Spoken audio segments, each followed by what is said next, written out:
नमस्कार आप सभी को। तो आप सबकी मांग थी कि जो परीक्षा के लिए जो महत्वपूर्ण टॉपिक हैं उनकी कुछ थ्योरी की क्लासेस या उनसे जुड़े हुए कुछ फैक्ट भी बताए जाएं प्रश्नों के अतिरिक्त। तो उसी चीज़ की शुरुआत यहाँ पे हो रही है। और आज हम सबसे पहले देखने वाले हैं हड़प्पा सभ्यता के बारे में, सिंधु घाटी सभ्यता के बारे में, क्योंकि यहाँ से प्रश्न पूर्व में भी बनते रहे हैं और प्रश्न बनने की संभावना भी है, क्योंकि एक महत्वपूर्ण टॉपिक है ये। लगभग प्रत्येक वर्ष यहाँ से प्रश्न आपको देखने को मिलते हैं। इसके साथ साथ यदि हम बात करें तो वैदिक काल है, उतना महत्वपूर्ण नहीं है बिहार के संदर्भ में, लेकिन फिर जब हम आगे बढ़ते हैं, मौर्य काल हो गया, गुप्त काल हो गया, गुप्तोत्तर काल हो गया, इसके बाद दक्षिण भारत के जो कुछ राजवंश हुए हैं ये आपकी परीक्षाओं के लिए महत्वपूर्ण है और लगातार यहाँ से प्रश्न पूछे जाते रहे हैं। इसीलिए सबसे पहले एक एक जो महत्वपूर्ण टॉपिक है प्रारंभिक परीक्षा को लेकर उसकी शुरुआत हम करने जा रहे हैं। और सबसे पहले जो शुरुआत हो रही है वो इतिहास से हो रही है, और इतिहास में भी प्राचीन भारत के इतिहास से हो रही है। और शुरुआत हम कर रहे हैं हड़प्पा काल से या हड़प्पा सभ्यता से। सबसे पहले बात आती है हड़प्पा सभ्यता है क्या, तो आपको बेसिक जानकारी होगी ही हड़प्पा सभ्यता के बारे में या सिंधु घाटी सभ्यता के बारे में कि विश्व की प्राचीनतम नदी घाटी सभ्यताओं में से यह एक है। और वर्ष 1921 में हड़प्पा के उत्खनन के साथ ही भारतीय सभ्यता मेसोपोटामिया एवं मिस्र जैसी प्राचीन सभ्यताओं की श्रेणी में सम्मिलित हो गई थी। इसने भारतीय गौरवशाली विरासत के पुरातात्विक प्रमाणों से पुष्ट किया है। तो हड़प्पा सभ्यता के बारे में सबसे पहली बात यही पता होना चाहिए कि हड़प्पा सभ्यता या सिंधु घाटी सभ्यता विश्व की प्राचीनतम नदी घाटी सभ्यताओं में से एक है।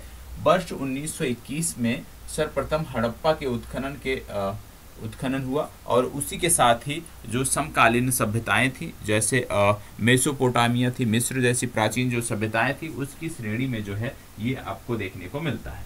दूसरी बात आती है काल निर्धारण को लेकर कि इस सभ्यता का काल निर्धारण किस आधार पे किया जाता है। तो सबसे पहली बात कि जब बात आती है काल निर्धारण के बारे में तो कुछ चीजें हैं जो आपको पता होना चाहिए। इसमें सबसे पहले बात आती है कि 1920 का जो आपने दशक देखा होगा उसमें सर्वप्रथम हड़प्पा सभ्यता का काल निर्धारण मुख्य रूप से मेसोपोटामिया के उर एवं किस स्थलों से प्राप्त हड़प्पाई मुद्राओं के आधार पर किया जाता है। रेडियो कार्बन विधि के अनुसार यदि हम बात करें तो हड़प्पा सभ्यता का जो काल है उसको विभिन्न, आप कह सकते हो कि विभिन्न कालों में बांटा जाता है। उसमें यदि हम बात करें तो सबसे पहले आता है पूर्व हड़प्पाई चरण, और पूर्व हड़प्पाई चरण आप देख रहे होंगे लगभग 3500 से 2600 ईसा पूर्व, ठीक है। दूसरा इसमें जो चरण देखने को मिलता है उसको बोलते हैं परिपक्व हड़प्पाई चरण, और परिपक्व चरण की यदि हम बात करें तो लगभग आपको देखने को मिल रहा है लगभग 2600 से 1900 ईसा पूर्व आपको देखने को मिलता है। और तीसरा आपका आता है उत्तर हड़प्पाई चरण, यह लगभग 1900 से 1300 ईसा पूर्व के बीच देखने को मिलता है। तो आपने देखा कि यदि हम रेडियो कार्बन विधि के अनुसार बात करें तो इसका जो समय काल है, इसका जो विभाजन किया जाता है समय काल के आधार पे, वो 3 भागों में किया जाता है। पूर्व हड़प्पाई चरण, परिपक्व हड़प्पाई चरण और तीसरा आपको देखने को मिलता है उत्तर हड़प्पाई चरण। तीनों के जो समय काल थे उनको आपने देखा, यह जानना बहुत जरूरी है। इसके बाद फिर बात आती है अगला जो समय काल का निर्धारण है। पहला तो हो जाता है रेडियो कार्बन विधि के अनुसार। दूसरा जो समय का निर्धारण होता है वो रेडियो कार्बन 14 या C14 जैसी नवीन विश्लेषण पद्धति के द्वारा किया जाता है। और इसमें हड़प्पा सभ्यता की जो तिथि है वो 2300 ईसा पूर्व से 1700 ईसा पूर्व मानी गई है, जो कि सर्वाधिक मान्य है। तो इसमें भी आपको याद रखना है कि जब आप बात करते हो काल निर्धारण को, तो काल निर्धारण 2 प्रकार से प्रमुख रूप से किया जाता है। जब आप सिंधु घाटी सभ्यता की बात करते हो, पहला आपने देखा रेडियो कार्बन विधि। रेडियो कार्बन विधि के अनुसार आपने देखा कि हड़प्पा को 3 कालों में हमने बांटा है, ठीक है, तीनों कालों के बारे में हमने देखा। और दूसरा जो आधुनिक तकनीक है जिसको बोलते हैं radio carbon C14, radio carbon 14 या C14 जो तकनीक है उसके अनुसार यदि हम बात करें तो हड़प्पा सभ्यता की जो तिथि है वो 2300 से 1700 ईसा पूर्व मानी जाती है, और ये सबसे प्रमाणिक भी है, सबसे मान्य भी है। यह सभ्यता मेसोपोटामिया या मिस्र की सभ्यताओं के समकालीन थी, ये पूर्व में ही हमने बता दिया। तो ऐसे भी प्रारंभिक परीक्षा में पूछा जाता है कि सिंधु घाटी सभ्यता या हड़प्पा सभ्यता किस सभ्यता के समयकालीन थी, तो वहां पे आपको इसको बताने की, इसको याद रखने की जरूरत है। अब बात आती है विभिन्न विद्वानों के अनुसार हड़प्पा सभ्यता की जो तिथि है उसको अलग अलग बताया गया है। एनसीईआरटी पढ़ते होंगे, वहां पे अलग तिथि है। कोई आपके पास स्टैंडर्ड बुक होगी, वहां पे आप देखोगे तो अलग तिथि देखने को मिलती है। तो इस तिथि के बारे में भी आपको पता होना चाहिए किसने कौन सा माना है। तो जॉन मार्शल की यदि हम बात करें तो इन्होंने बताया कि 3250 ईसा पूर्व से लेकर 2750 ईसा पूर्व तक की जो तिथि है ये हड़प्पा सभ्यता की तिथि है। फिर बात आती है अनरेस्ट मैके की। इन्होंने बताया कि 2800 ईसा पूर्व से लेकर 2500 ईसा पूर्व इसकी तिथि है। तीसरा देखने को मिलता है माधव स्वरूप वत्स। इनकी यदि हम बात करें तो इन्होंने बताया कि 3500 से लेकर 2500 के बीच ये देखने को मिलता है। तो इसी आधार पे अलग अलग समय काल लोगों ने बताया। ये उतना महत्वपूर्ण नहीं है, लेकिन आपको एक अंदाजा होना चाहिए कि जब आप हड़प्पा सभ्यता की बात करते हो तो हड़प्पा सभ्यता की सर्वमान्य जो तिथि है वो है क्या। तो वहां पे आपने देखा कि सर्वमान्य जो तिथि है वो 2300 ईसा पूर्व से लेकर 1700 ईसा पूर्व की है, जो कि आधुनिक तकनीक है, जो कि आधुनिक C4 तकनीक के द्वारा बताया गया है। इसके बाद बात आती है खोज के बारे में, हड़प्पा से संबंधित खोजों के बारे में। तो सबसे पहला जो नाम आता है चार्ल्स मेसन का आता है, और आपको बता दें चार्ल्स मेसन ने 1826 ईस्वी में, चार्ल्स मेसन द्वारा 1826 ईस्वी में हड़प्पा के टीलों के बारे में लिखा गया था। तो सबसे पहले लिखा किसने या किसके द्वारा सर्वप्रथम इसका वर्णन किया गया, किसने सर्वप्रथम इसको पहचाना, तो यहाँ पे आपको पता होना चाहिए चार्ल्स मेसन ने 1826 ईस्वी में हड़प्पा के टीलों के बारे में लिखा था। फिर इसके बाद यदि हम बात करें आगे बढ़ते हैं तो आपको देखने को मिलता है कि 1850 के दशक में हड़प्पा की ईंटों का प्रयोग मुल्तान एवं लाहौर के मध्य लगभग 160 किलोमीटर लंबी रेलवे लाइन बिछाने में किया गया था। ये आपको पता होना चाहिए। दूसरा साक्ष्य देखने को मिलता है कि 1850 के दशक में हड़प्पा की जो ईंटें थी उसका प्रयोग मुल्तान एवं लाहौर के मध्य लगभग 160 किलोमीटर लंबी रेलवे लाइन बिछाने में किया गया था। ये आपको पता होना चाहिए। पुनः आगे बढ़ते हैं तो आगे देखने को मिलता है कि इसी क्रम में तीसरा जो फैक्ट देखने को मिलता है इससे संबंधित, तो इसी क्रम में नाम आता है सर जॉन विलियम ब्रंटन। इनको हड़प्पा के टीलों से कुछ प्राचीन वस्तुएं प्राप्त हुई थी, जिसे उन्होंने भारतीय पुरातत्व सर्वेक्षण विभाग के सर्वेक्षक जनरल एलेक्जेंडर कर्निंघम के पास भेज दिया था। ठीक है, कर्निंघम ने क्या किया, 1853 ईस्वी में तथा 1856 ईस्वी में हड़प्पा का दौरा किया, किंतु वह हड़प्पा सभ्यता के महत्व को नहीं जान सके। ये कई बार प्रश्न पूछा गया है, विशेष रूप से पीसीएस में पूछा गया है कि इनमें से कौन से थे जिनको सबसे पहले हड़प्पा के बारे में आप कह सकते हो हड़प्पा से संबंधित साक्ष्य मिले थे, वस्तुओं के साक्ष्य मिले थे, लेकिन वे इसके महत्व को समझ नहीं सके। तो वहां पे आपको पता होना चाहिए कि बात हो रही है किसकी, बात हो रही है कर्निंघम की। ठीक है, चलिए आगे बढ़ते हैं।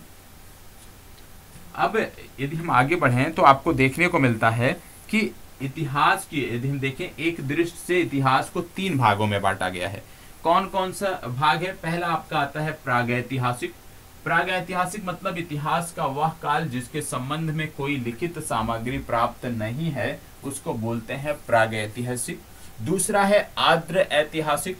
आर्द्र ऐतिहासिक की बात करें तो इतिहास का वह काल जिससे संबंधित लिखित सामग्री प्राप्त तो होती है, लेकिन वह या तो पढ़ी नहीं गई है या वह उस समय ना लिखी जाकर बाद में लिखी गई है, तो इसको बोलते हैं आर्द्र ऐतिहासिक काल। ठीक है, और आर्द्र ऐतिहासिक काल में आप जानते हैं वैदिक काल और जो भी इस तरह के समय काल है उनको इसी में रखा जाता है। ठीक है, फिर तीसरा आपका आता है ऐतिहासिक काल। ठीक है, ऐतिहासिक काल में मतलब होता है कि इतिहास का वह काल जिससे संबंधित लिखित सामग्री प्राप्त होती है एवं उसे पढ़ा भी जा सका है, उसको हम बोलते हैं ऐतिहासिक काल। और भारत में यह जो काल है ये 6ठी शताब्दी ईसा पूर्व से प्रारंभ होता है। ठीक है, तो ऐतिहासिक काल प्रारंभ कब होता है, 6ठी शताब्दी ईसा पूर्व से ये प्रारंभ होता है।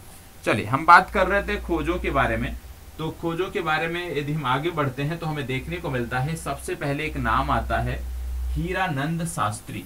और हीरानंद शास्त्री ने हड़प्पा की बौद्ध स्थल से परे किसी पहचान की पुष्टि की थी। ये आपको पता होना चाहिए। तो सर्वप्रथम हीरानंद शास्त्री ने ही बताया था कि हड़प्पा जो है वो बौद्ध स्थल से अलग है, ये आपको पता होना चाहिए। आगे बढ़ते हैं तो आगे देखने को मिलता है भारतीय पुरातत्व विभाग के महानिर्देशक सर जॉन मार्शल के निर्देश पर सन 1921 ईस्वी में दयाराम साहनी ने वर्तमान पाकिस्तान के पंजाब प्रांत के साहिवाल, पूर्व में मांटगोमरी जिले के रावी नदी के बाएं तट पर स्थित हड़प्पा के टीलों का पुनर्वेषण किया और यह एक अत्यंत प्राचीन सभ्यता थी, ऐसा इन्होंने बताया। आगे बढ़ते हैं जब तो हमें देखने को मिलता है कि वर्ष 1922 में राखाल दास बनर्जी ने सिंध प्रांत के लरकाना जिले में सिंधु नदी के दाएं तट पर स्थित मोहनजोदड़ो के टीले की पहचान की थी। तो यहाँ पे दो नाम आपको देखने को मिल रहे हैं प्रमुखता, और ये दो नाम हैं, एक तो नाम आता है दयाराम साहनी का, दूसरा नाम आता है राखाल दास बनर्जी का। तो राखाल दास बनर्जी का संबंध है मोहनजोदाड़ो से, और राखाल दास बनर्जी के अतिरिक्त दयाराम साहनी की जब बात करें तो इनका संबंध है हड़प्पा से। तो दोनों आपको पता होना चाहिए, दोनों के बारे में आपको जानकारी होनी चाहिए, ठीक है। तो राखाल दास बनर्जी का संबंध हो गया मोहनजोदाड़ो से, और दयाराम साहनी का जो संबंध है उसकी यदि हम बात करें तो हड़प्पा से उनका संबंध हो गया, और एक कई बार पूछा जाता है, बहुत ही महत्वपूर्ण प्रश्न, ठीक है। अब इसके बाद जब हम आगे बढ़ते हैं इसी क्रम में, काल निर्धारण के क्रम में, तो हमें देखने को मिलता है कि दयाराम साहनी तथा राखाल दास बनर्जी के प्रतिवेदनों के फलस्वरूप भारतीय पुरातत्व सर्वेक्षण विभाग के महानिर्देशक सर जॉन मार्शल का ध्यान सर्वप्रथम हड़प्पा सभ्यता के महत्व की ओर आकृष्ट हुआ था। इस प्रकार हड़प्पा की खोज दयाराम साहनी तथा राखाल दास बनर्जी द्वारा कराए गए उत्खननों के फलस्वरूप हुई थी, ये आपको पता होना चाहिए, ठीक है। 24 सितंबर की तिथि आती है, वर्ष 1924 की बात होती है, को सर जॉन मार्शल ने सिंधु सभ्यता की विधिवत घोषणा की। तो ये तो हो गया काल निर्धारण कि किस प्रकार से काल निर्धारण किया गया। अब बात आती है नामकरण, इसका नामकरण कहीं आप देखते हो हड़प्पा सभ्यता, कहीं आप देखते हो सिंधु घाटी सभ्यता, कहीं आप पढ़ते हो सिंधु सभ्यता। तो इसके पीछे क्या कारण है वो हम देख लेते हैं। सबसे पहले यहाँ पे आपको देखने को मिलता है कि सर्वप्रथम हड़प्पा नामक स्थल की खुदाई होने के कारण इसका नामकरण हड़प्पा सभ्यता किया गया। क्यों? क्योंकि सबसे पहले जो खुदाई हुई थी वो हड़प्पा नामक स्थान पे हुई थी, इसीलिए इसका नामकरण जो है सर्वप्रथम हड़प्पा सभ्यता रखा गया। प्रारंभ में यदि हम बात करें तो इस सभ्यता में आपको देखने को मिलता है प्रारंभ में इस सभ्यता के अवशेष सिंधु घाटी में मिलने के कारण मार्शल द्वारा इसे सिंधु घाटी सभ्यता का नाम दिया गया। तो सिंधु घाटी सभ्यता क्यों बोला जाता है? क्योंकि इस सभ्यता के जो अवशेष थे वो सिंधु घाटी में मिले, इसी के कारण सिंधु घाटी सभ्यता। और पहला जो स्थल जहाँ पे खुदाई हुआ वो हड़प्पा था, इसीलिए उस सभ्यता का नाम हड़प्पा सभ्यता भी कहते हैं। तो हड़प्पा क्यों कहते हैं, सिंधु सभ्यता या सिंधु घाटी सभ्यता क्यों कहते हैं, वो आपने देखा। आगे जब हम बढ़ते हैं तो आपको देखने को मिलता है, जैसे कि आप जानते हैं संस्कृत का नामकरण उस पूरा स्थल के आधार पर भी करने की परंपरा रही है जहां से वह पहली बार जानी गई हो, और ऐसे स्थलों के प्रकार स्थल कहा जाता है, ठीक है। तो ये आपको पता होना चाहिए, ठीक है, संस्कृत के संदर्भ में कि इस प्रकार के जो स्थल हैं उनको टाइप स्थल या प्रकार स्थल कहा जाता है, क्योंकि इस सभ्यता के पुरावशेष सर्वप्रथम हड़प्पा में पाए गए थे, अतः इसी के आधार पे इसको हड़प्पा सभ्यता का नाम दिया गया। तो अभी तक तीन चीजें हमने देखी हैं इस क्रम में। सबसे पहले हमने देखा कि समय काल क्या रहा है, काल निर्धारण हमने देखा कि इस सभ्यता का काल निर्धारण किस आधार पे किया जाता है। फिर हमने खोजों के बारे में देखा, खोजों के बारे में देखने के बाद फिर बात आती है नामकरण के बारे में, और हमने नामकरण के बारे में जानकारी की। इस संस्कृत की अधिकांश बस्तियां लुप्त सरस्वती एवं उसकी सहायक नदियों के क्षेत्र में स्थित थी, इसीलिए कई विद्वान इसे सिंधु सरस्वती सभ्यता या सिर्फ सरस्वती सभ्यता की भी संज्ञा देते हैं। तो यदि आप कहीं पे देख लीजिए किसी विकल्प में की बात हो रही है सिंधु सरस्वती सभ्यता की, तो वहां पे घबराना नहीं है। सिंधु सरस्वती सभ्यता मतलब सिंधु सभ्यता, क्योंकि यहाँ पे इस संस्कृत की जो अधिकांश बस्तियां थी वो लुप्त सरस्वती एवं उसके सहायक नदियों के क्षेत्रों में मिली थी, इसलिए इसको सिंधु सरस्वती सभ्यता के नाम से भी जानते हैं, इस नाम से भी इसको जाना जाता है, ठीक है। आगे बढ़ते हैं तो हड़प्पा संस्कृत का उदय ताम्र पाषाणिक पृष्ठभूमि पर हुआ है, जहां पत्थर तथा तांबे का उपयोग साथ साथ ही दिखाई देता है। अतः इसकी प्रारंभिक अवस्था को ताम्र पाषाणिक एवं विकसित अवस्था को कांस्य युगीन सभ्यता भी कहते हैं। अब ताम्र पाषाणिक क्यों कहते हैं? क्योंकि हड़प्पा संस्कृत का उदय ताम्र पाषाणिक पृष्ठभूमि पर हुआ है, जहां पत्थर तथा तांबे का उपयोग साथ साथ दिखाई देता है। इसीलिए इसकी प्रारंभिक अवस्था को ताम्र पाषाणिक और विकसित अवस्था को कांस्य युगीन सभ्यता कहते हैं। अब बात आती है स्रोतों के बारे में। तो स्रोत क्या है, इस सभ्यता के स्रोत क्या है? तो आप जानते हैं इस सभ्यता के स्रोत की बात करें तो मात्र पुरातात्विक स्रोत से ही इस सभ्यता के बारे में हमें जानकारी मिलती है।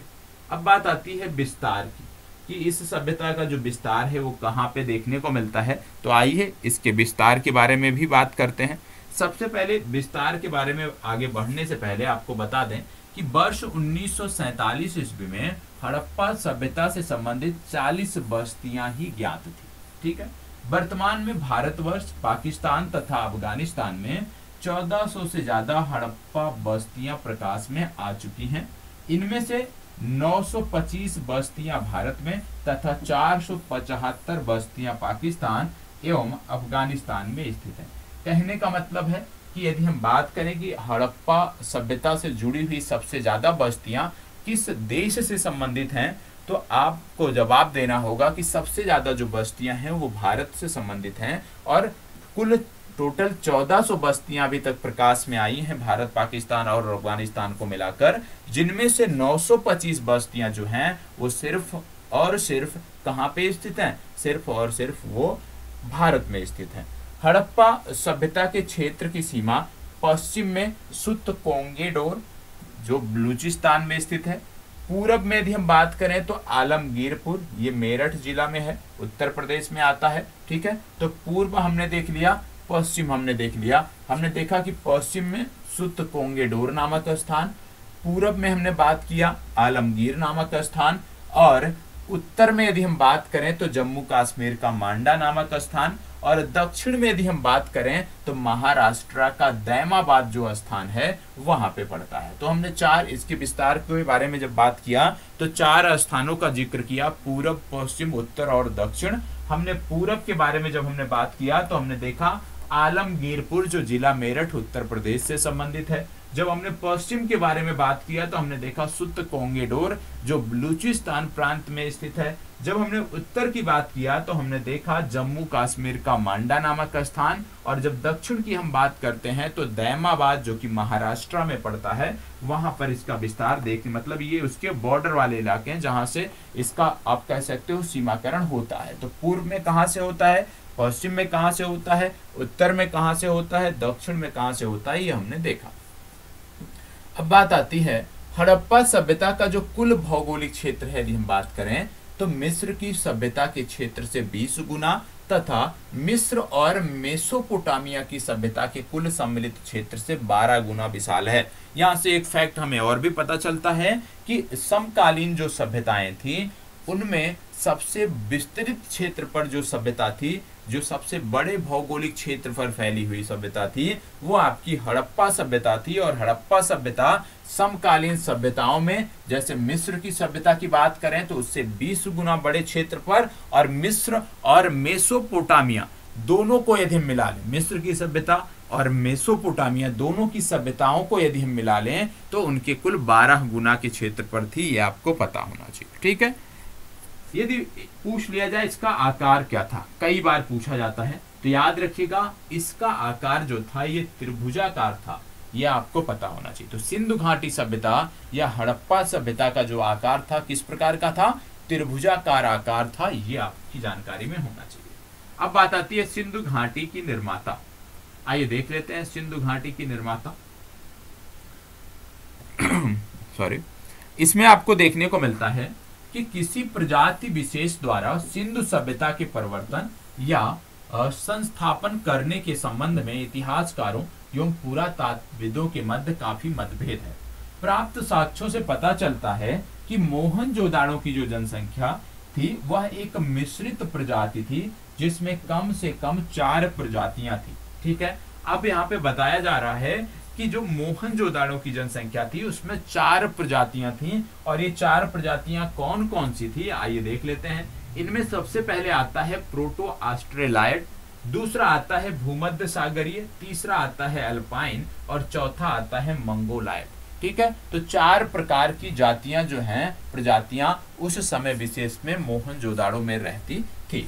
मोहनजोदाड़ो के अधिकांश निवासी भूमध्य सागरीय प्रजाति के थे, यह भी फैक्ट है, इसको भी याद रखना है। ठीक है, यदि आपसे पूछ लिया जाए कि मोहनजोदाड़ो के अधिकांश निवासी किस प्रजाति के थे, तो आपको बताना है भूमध्य सागरीय प्रजाति के थे, यह भी फैक्ट याद रखिएगा। तो यहाँ से इस चर्चा से जो फैक्ट निकल रहे हैं ना, उसको आपको अलग नोट करना है। ठीक है, जो फैक्ट निकल कर आ रहे हैं, जैसे आकार त्रिभुजाकार, मोहनजोदाड़ो में कौन सी प्रजाति के लोग सबसे ज्यादा रहते थे, या इसका विस्तार कहाँ पे है इस सभ्यता का, पूर्व पश्चिम उत्तर दक्षिण जो आपने देखा। ठीक है, और हड़प्पा सभ्यता समकालीन सभ्यताओं से कई गुना ज्यादा बड़ी थी। ये सारे जो फैक्ट है ना, इसको निकाल कर, इसका जो निचोड़ है वो निकाल कर अलग नोट करना है, तभी आपकी चीजें बेहतर होंगी। ठीक है, हालांकि आप जानते होंगे कि ये टॉपिक सिर्फ आपकी परीक्षा में, प्रारंभिक परीक्षा के संदर्भ से महत्वपूर्ण है, इसीलिए प्रारंभिक परीक्षा के संदर्भ में ही इसको हमें देखना है। यद्यपि अधिकांश विद्वान इस बात पर सहमत हैं कि सिंधु सभ्यता का विकास इसी क्षेत्र की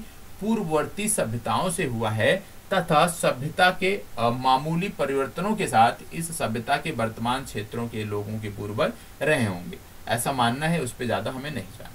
अब बात आती है सिंधु सभ्यता के संस्थापकों के संबंध में, जो मत हैं उनके बारे में देख लेते हैं। सिंधु सभ्यता के जो संस्थापक थे उनके बारे में विभिन्न मत हैं, ये कुछ विद्वानों के नाम दिए हुए हैं, और उधर सिंधु सभ्यता के निर्माताओं के बारे में बात हुई है, जैसे डॉक्टर लक्ष्मण स्वरूप और रामचंद्र हैं, ये विद्वान हैं। ये कहते हैं कि सिंधु सभ्यता के जो निर्माता थे वो आर्य थे, ये आपको पता होना चाहिए। फिर बात आती है गार्डन चाइल्ड एवं मार्टिमर व्हीलर, ये बताते हैं कि इस सभ्यता के जो निर्माता थे वो सुमेरियन थे, और राखाल दास बनर्जी बताते हैं कि इस सभ्यता के निर्माता जो थे वो द्रविड़ थे। तो ये तीनों फैक्ट आपको याद रखने हैं, आपके लिए महत्वपूर्ण हैं। ठीक है, चलिए आगे बढ़ते हैं। अब बात आती है हड़प्पा सभ्यता के प्रमुख स्थल और उनकी विशेषताएं। अब एक एक करके हम देखते हैं। ठीक है, सबसे पहले जो नाम आ रहा है यहाँ पे, सबसे पहले जो जिक्र करने जा रहे हैं, इसमें आपको देखने को मिलता है हड़प्पा सभ्यता के बारे में। और हड़प्पा सभ्यता के बारे में तो जानकारी मिल ही रही है, साथ ही साथ यहाँ पे आपको पता चल रहा है, जो देखने को मिल रहा है कि यह पंजाब, पाकिस्तान का जो पंजाब सूबा है वहाँ पर यह सभ्यता स्थित है, यह भी आपको बताया जा रहा है। और हड़प्पा के बारे में सबसे पहले हम देख रहे हैं। अब हड़प्पा से जुड़े हुए जो फैक्ट हैं उनको हमें देखना है। आप जानते हैं साहिवाल, या इसी को बोलते हैं मांटगोमरी। ठीक है, तो साहिवाल या मांटगोमरी जो जिला है, यहीं पे रावी नदी के बाएं तट पर स्थित यह सभ्यता का सर्वप्रथम ज्ञात स्थल है। मतलब सर्वप्रथम हड़प्पा सभ्यता का जो ज्ञात स्थल था वो साहिवाल जिले या मांटगोमरी जिले में संबंधित है। किस नदी के किनारे है? नदी का नाम भी याद रखना है, रावी नदी के किनारे। ठीक है, यह मोहनजोदाड़ो से 482 किलोमीटर दूर है।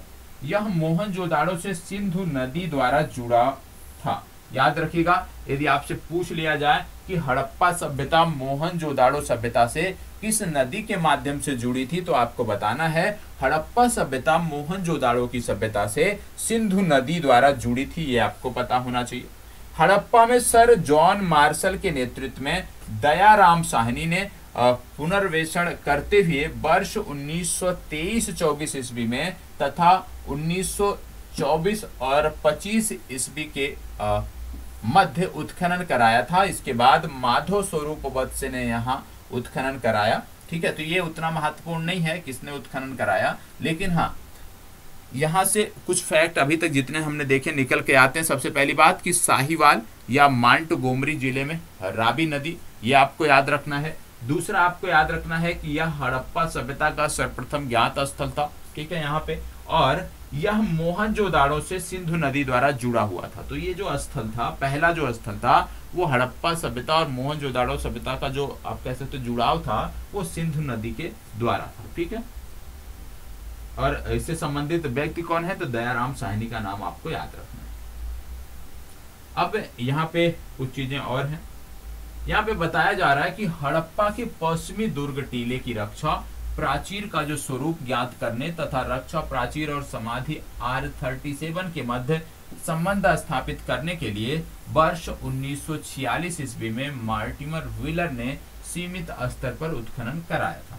हड़प्पा से प्राप्त 2 टीलों में पूर्वी टीले को नगर टीला और वहीं पश्चिमी टीले को दुर्ग टीले के नाम से संबोधित किया जाता है। सिंधु सभ्यता में सर्वाधिक अभिलेख युक्त मुहरें हड़प्पा से प्राप्त हुई हैं। तो ये फैक्ट आपको याद रखना है कि सिंधु घाटी सभ्यता में, सैंधो सभ्यता में या हड़प्पा सभ्यता में सबसे ज्यादा अभिलेख युक्त मुहरें कहाँ से मिली हैं? तो सबसे ज्यादा अभिलेख युक्त मुहरें जो हैं वो हड़प्पा से मिली हैं। ठीक है, ये फैक्ट याद रखना है। अब उत्खनन में प्राप्त क्या साक्ष्य हैं उसके बारे में हम देख लेते हैं, क्योंकि ज्यादातर हमारी परीक्षाओं में उत्खनन में क्या साक्ष्य प्राप्त हुए हैं यहाँ से संबंधित प्रश्न देखने को मिलते हैं। तो उत्खनन में क्या साक्ष्य मिले हैं आइए देख लेते हैं। सबसे पहले 12 धान्य कोठार या अन्नागार देखने को मिलता है। ठीक है, फिर आगे जब बढ़ते हैं तो अन्नागारों के पास काम करने के लिए बने 18 वृत्ताकार चबूतरों में से एक चबूतरे के केंद्र में काठ की एक बड़ी ओखली का निशान मिला है। आगे जब बढ़ते हैं तो देखने को मिलता है कि लाल बलुआ पत्थर की धड़, ठीक है, प्रतिमा पृथक किए जा सकने वाले सिर तथा अंगों से बनी है, यह भी मिली है। मतलब लाल बलुआ पत्थर की प्रतिमा भी यहाँ पे मिली है, यह आपको पता होना चाहिए। ठीक है, इसके साथ साथ एक नृत्यरत धूसर पत्थर की कंबंध मूर्ति मिली है, यह भी आपको पता होना चाहिए, क्योंकि इन साक्ष्यों के आधार पे ही आपकी परीक्षा में प्रश्न बनते हैं। ठीक है, इसके बाद यदि हम आगे बढ़ते हैं तो देखने को मिलता है कि मातृदेवी की प्रतिमाएं भी यहाँ से प्राप्त हुई हैं और एक मूर्तिका में यहाँ पे देखने को मिलता है कि स्त्री के गर्भ से निकलता हुआ एक पौधा दिखाया गया है और ऐसा बोला जाता है कि संभवतः यह पृथ्वी माता की मूर्ति है। तो यह भी आपको कहाँ से मिला है? हड़प्पा से मिला है। और इसकी दूसरी तरफ हाथ में चाकू लिए पुरुष तथा हाथ उठाए स्त्री का चित्रांकन अंकित है। तो यह भी जानकारी आपको पता होना चाहिए। आगे बढ़ते हैं तो अन्य साक्ष्यों में आपको देखने को मिलता है कि एक मुहर पर चित्रित त्रिमुखी पुरुष देवता सिर पर 3 पंख धारण किए हैं तथा उनके हाथ में कई भुजबंद हैं, यह भी देखने को मिलता है। आगे बढ़ते हैं तो देखने को मिलता है पत्थर के शिश्नियों में योनियां देखने को मिलती हैं और फिर आगे बढ़ते हैं तो 2 कब्रिस्तान भी यहाँ से देखने को मिले हैं। तो ये जानकारी आपको होनी चाहिए। ठीक है, अब इसमें कुछ चीजें और हैं जो फैक्ट आपको पता होना चाहिए। सबसे पहली बात, कांसे का इक्का और गाड़ी, शंख निर्मित बैल, मछुआरा चित्रित बर्तन, नटराज प्रकार की सलेटी चूना पत्थर की मूर्तियां, दुर्ग के बाहर उत्तर दिशा में स्थित एक टीले पर अन्नागार, अनाज कूटने के वृत्ताकार चबूतरे, श्रमिक आवास के प्रमाण भी यहीं से मिलते हैं। फर्श की दरारों से गेहूं तथा जौ के दाने भी मिले हैं यहाँ से और एक कब्र से ताबूत भी मिला है। तो ये जानकारी आपको होनी चाहिए। अब बात आती है पाकिस्तान के सिंध प्रांत की। जब हम पाकिस्तान के सिंध प्रांत की बात करते हैं तो पाकिस्तान के सिंध प्रांत में जो स्थल है उसका नाम है मोहनजोदाड़ो। ठीक है, नाम स्पष्ट है, सिंध प्रांत, सिंधु नदी से संबंधित प्रांत है, इसीलिए इसका नामकरण इस आधार पर किया गया था। तो पाकिस्तान के सिंध प्रांत के लरकाना जिले में सिंधु नदी के दाहिने तट पर स्थित मोहनजोदाड़ो का जो उत्खनन था सर्वप्रथम 1922 में राखाल दास बनर्जी ने कराया था। हड़प्पा भी आपने देखा, ठीक है, हड़प्पा सभ्यता के बारे में आपने देखा। अब मोहनजोदाड़ो के बारे में उत्खनन किसने कराया ये आपको पता होना चाहिए। सिंधी भाषा में मोहनजोदाड़ो का शाब्दिक जो अर्थ होता है वो होता है मृतकों का टीला, तो इसको मृतकों के टीले के नाम से भी जाना जाता है। अब उत्खनन में साक्ष्य क्या क्या प्राप्त हुए उनकी यदि हम बात करें तो सबसे पहले जो यहाँ पे साक्ष्य मिलता है उसकी बात करें तो पकी हुई ईंटों से बने जो भवन है वो आपको प्राप्त होते हैं यहाँ से। दूसरा साक्ष्य यदि हम बात करें तो सूती एवं ऊनी कपड़ों के अवशेष यहाँ से प्राप्त होते हैं। तीसरा यदि हम बात करें तो ईंट के भट्ठों के अवशेष, इनमें बर्तन भी पकाए जाते थे, यह भी यहाँ से मिला है। और मोहनजोदाड़ो का सर्वाधिक उल्लेखनीय जो स्मारक है वो है बृहद स्नानागार। और मोहनजोदाड़ो से साक्ष्यों से संबंधित यदि कोई प्रश्न बनता है तो ज्यादा संभावना इसी प्रश्न की रहती है, इसी बृहद स्नानागार की। इसकी यदि हम बात करें तो इसकी लंबाई उत्तर से दक्षिण की ओर लगभग 55 मीटर, चौड़ाई पूर्व से पश्चिम दिशा में कम से कम 33 मीटर, और इसके मध्य निर्मित स्नान कुंड भी जो है उसकी लंबाई 11 मीटर देखने को मिलती है। तो कहने का मतलब है, सिर्फ इतना याद रखिएगा, सिर्फ आपको इतना याद रखने की जरूरत है कि यहाँ से जो साक्ष्य प्राप्त हुए हैं विशेष रूप से मोहनजोदाड़ो से, उनमें बृहद स्नानागार एक महत्वपूर्ण है। ये आपको अनिवार्य रूप से पता होना चाहिए। मार्शल ने इसे तत्कालीन विश्व का एक आश्चर्यजनक निर्माण भी कहा था, और इसका उद्देश्य धर्मानुष्ठान संबंधी स्नान था। उत्तर एवं दक्षिण दोनों दिशाओं में तल तक उतरने के लिए सीढ़ियां इसमें बनी हुई थी। फर्श तराशी गई ईंटों से बना था, जिनकी चिनाई चूने के गारे से की गई थी, और उन पर बिटुमन का प्लास्टर भी किया गया था। इसके समीप कमरे में एक बड़ा कुआं भी प्राप्त हुआ है, और स्नानागार के चतुर्दिक पोर्टिको तथा कमरे भी बने हुए हैं। ठीक है, स्नानागार के पश्चिम की ओर यदि हम बात करें तो 27 खंभों का एक अन्नागार भी है। तो स्नानागार और 27 खंडों का एक अन्नागार, ये महत्वपूर्ण कृति है, ये आपको पता होना चाहिए। ठीक है, फिर यहाँ पे यदि हम बात करें तो आपको देखने को मिलता है कि यहाँ से प्राप्त अंकित मोहर पर पद्मासन मुद्रा में त्रिमुखी योगी चित्रित है, जिसके दाहिनी ओर हाथी तथा बाघ और बाईं ओर गैंडा तथा भैंसा एवं सिंहासन के नीचे 2 हिरण खड़े। योगी के सिर पर 2 सींग तथा मध्य में एक उभार है। मार्शल इसे शिव का आद्र रूप मानते हैं, ये आपको पता होना चाहिए। ठीक है, सभा भवन भी यहाँ पे मिला है। तो यहाँ से क्या क्या मिला? खंडों में विभाजित अन्नागार, स्नानागार, सभा भवन, ये यहाँ की महत्वपूर्ण आप कह सकते हो प्राप्तियां हैं जो यहाँ से मिली। मोहनजोदाड़ो से प्राप्त प्रसिद्ध नर्तकी की कांस्य प्रतिमा भी मिली है, और यह पूर्ण नग्न प्रतिमा है। दाईं भुजा कमर पर टिकाए तथा कंधे तक चूड़ियों से भरी बाईं भुजा सीधी और लटकी। तो यहाँ पे कहने का मतलब है कि एक नर्तकी की भी मूर्ति मिली है, सिर्फ इतना याद रखिए। ठीक है, फिर इसके बाद आगे बढ़ते हैं तो देखने को मिलता है लुप्त सिक्त। ये क्या है? या इसी को बोलते हैं मधुछिटिक विधि। ये क्या होता है? इस पद्धति के अंतर्गत सोम का एक मॉडल तैयार कर लिया जाता है, जिस पर मिट्टी का लेप चढ़ा दिया जाता है तथा कुछ प्रवेश छिद्र छोड़ दिए जाते हैं। गर्म करने पर मोम गल कर बाहर आ जाता है और इसमें कांस्य का घोल भर दिया जाता है और शिल्पकार कांस्य की प्रतिमा को अंतिम रूप दे देता है। तो ये विधि क्या है, सिर्फ इतना याद रखनी है, और ये विधि विशेष रूप से मोहनजोदाड़ो से संबंधित है। इसके बाद और क्या मिला है? यहाँ पे हाथी का कपाल खंड देखने को मिलता है। 42 नर कंकाल भी यहाँ पे मिला है। सीप निर्मित पैमाना भी यहाँ पे मिला है, और कुबड़ वाले बैल की आकृति वाली मोहरें भी यहीं से प्राप्त हुई। ठीक है, फिर आगे बढ़ते हैं तो बहुत सारे अन्य साक्ष्य मिले हैं, ये आपको पता होना चाहिए। जैसे 3 बंदरों वाला मनका, ये महत्वपूर्ण है, ये आपको पता होना चाहिए। एक मुद्रा पर नाव का चित्र, ये महत्वपूर्ण है। ठीक है, और मेसोपोटामिया की सभ्यता के बेलनाकार मोहरों के नमूने, ये भी महत्वपूर्ण है, ये आपको पता होना चाहिए। ठीक है, और आगे बढ़ते हैं तो यहाँ से भेड़ा और हाथी की संयुक्त मूर्ति भी प्राप्त होती है। यहाँ से शिलाजीत तथा समुद्री फेन भी प्राप्त होता है, ये उतना महत्वपूर्ण नहीं है। ठीक है, तो जो यहाँ पे साक्ष्य मिलते हैं उसको देख लीजिएगा। जो महत्वपूर्ण साक्ष्य थे वो हमने बताया। अब यहाँ की कुछ विशेषताएं हैं, उसकी बात कर लेते हैं जहाँ से प्रश्न बनते हैं। जैसे मोहनजोदाड़ो की प्रमुख विशेषता उसकी सड़कें थी। मुख्यतः जो सड़कें थी वो लगभग 9 मीटर चौड़ी थी, जिसे राजपथ की संज्ञा दी गई है। सड़कें सीधी दिशा में एक दूसरे को समकोण पर काटती हुई नगर को अनेक वर्गाकार अथवा चतुर्भुजाकार खंडों में विभाजित करती थी। तो मोहनजोदाड़ो से जो सड़कों के साक्ष्य मिले हैं वो एक दूसरे को समकोण पर काटते हुए सड़कों के साक्ष्य मिले हैं, ये आपको पता होना चाहिए। और सड़कों के एक दूसरे को समकोण पर काटने को ऑक्सफोर्ड सर्कस नाम दिया गया है। याद रखिएगा, ऑक्सफोर्ड सर्कस क्या है? जब सड़कें एक दूसरे को समकोण पर काटती हैं उनको यह नाम दिया गया है, यह आपको याद रखना है। ठीक है, आगे बढ़ते हैं तो देखने को मिलता है कि प्रत्येक सड़क तथा गली के दोनों ओर पक्की नालियां बनाई गई थी।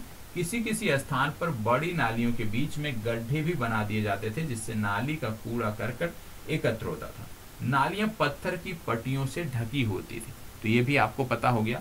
कि नगर नियोजन की जब हम बात करते हैं तो हमें क्या चीज़ें देखने को मिलती हैं। यहाँ पे सड़कों के बारे में जानकारी मिलती है, नालियों के बारे में जानकारी मिलती है, तो ये आपको पता होना चाहिए।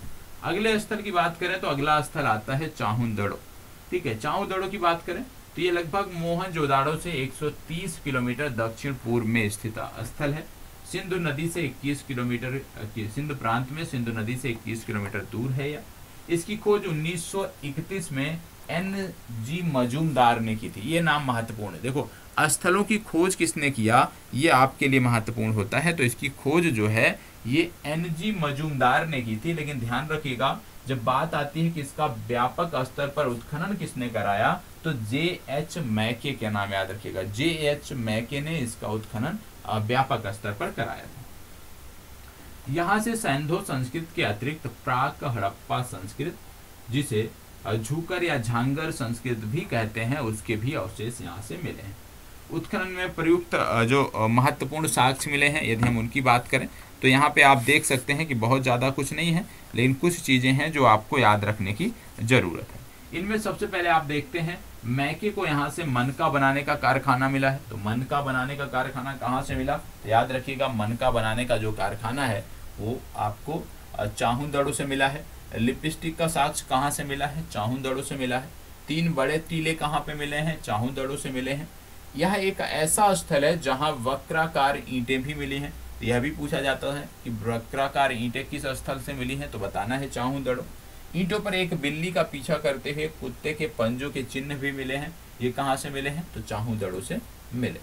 इसके बाद फिर कुछ अन्य हैं जो महत्वपूर्ण है, जैसे अलंकृत हाथी, 2 बड़े जार, सुरमा, कंघा तथा उस्तरा, 4 पहियों वाली गाड़ी, 3 मगरमच्छ तथा 2 मछलियों वाली मुद्रा। यह एकमात्र नगर है जहां दुर्ग नहीं। तो ये अपने आप में महत्वपूर्ण फैक्ट है कि चाहुंदड़ो एकमात्र नगर है जहां पर आपको दुर्ग देखने को नहीं मिलता है। ये आपको पता होना चाहिए। पाकिस्तान के सिंध प्रांत के अन्य प्रमुख स्थलों की यदि हम बात करते हैं तो आगरी, कोट दीजी तथा कोट दीजी के बाद जूडी रोदड़ो भी देखने को मिलता है। अब बात आती है पाकिस्तान के बलूचिस्तान सूबे की। और पाकिस्तान के बलूचिस्तान सूबे की जब हम बात करते हैं तो सबसे पहला जो नाम देखने को मिलता है वो आता है सुत कोंगेडोर। और सुत कोंगेडोर किस नदी के किनारे स्थित है, यह दास्क नदी के किनारे स्थित है। और यह हड़प्पा सभ्यता का सबसे पश्चिमी स्थल है, ये आपको पता होना चाहिए। इसकी खोज वर्ष 1927 में ऑरेल स्टाइन ने की थी, ये आपको पता होना चाहिए। 1962 ईस्वी में जॉर्ज डेल्स ने इसका सर्वेक्षण कर दुर्ग, बंदरगाह तथा निचले नगर का पता लगाया था। इसका दुर्ग एक प्राकृतिक चट्टान पर स्थित था। यहाँ से कोई मोहर अथवा उत्कीर्ण वस्तु नहीं मिली। ठीक है, आगे बढ़ते हैं तो आपको देखने को मिलता है सिंधु तथा मेसोपोटामिया के मध्य होने वाले समुद्री व्यापार को सुगम बनाने तथा उसकी देख रेख के उद्देश्य से यह नगर बसाया गया था। ठीक है, ये आपको पता होना चाहिए कि इसका उद्देश्य क्या था। विशेष रूप से व्यापार को लेकर इसको बसाया गया था।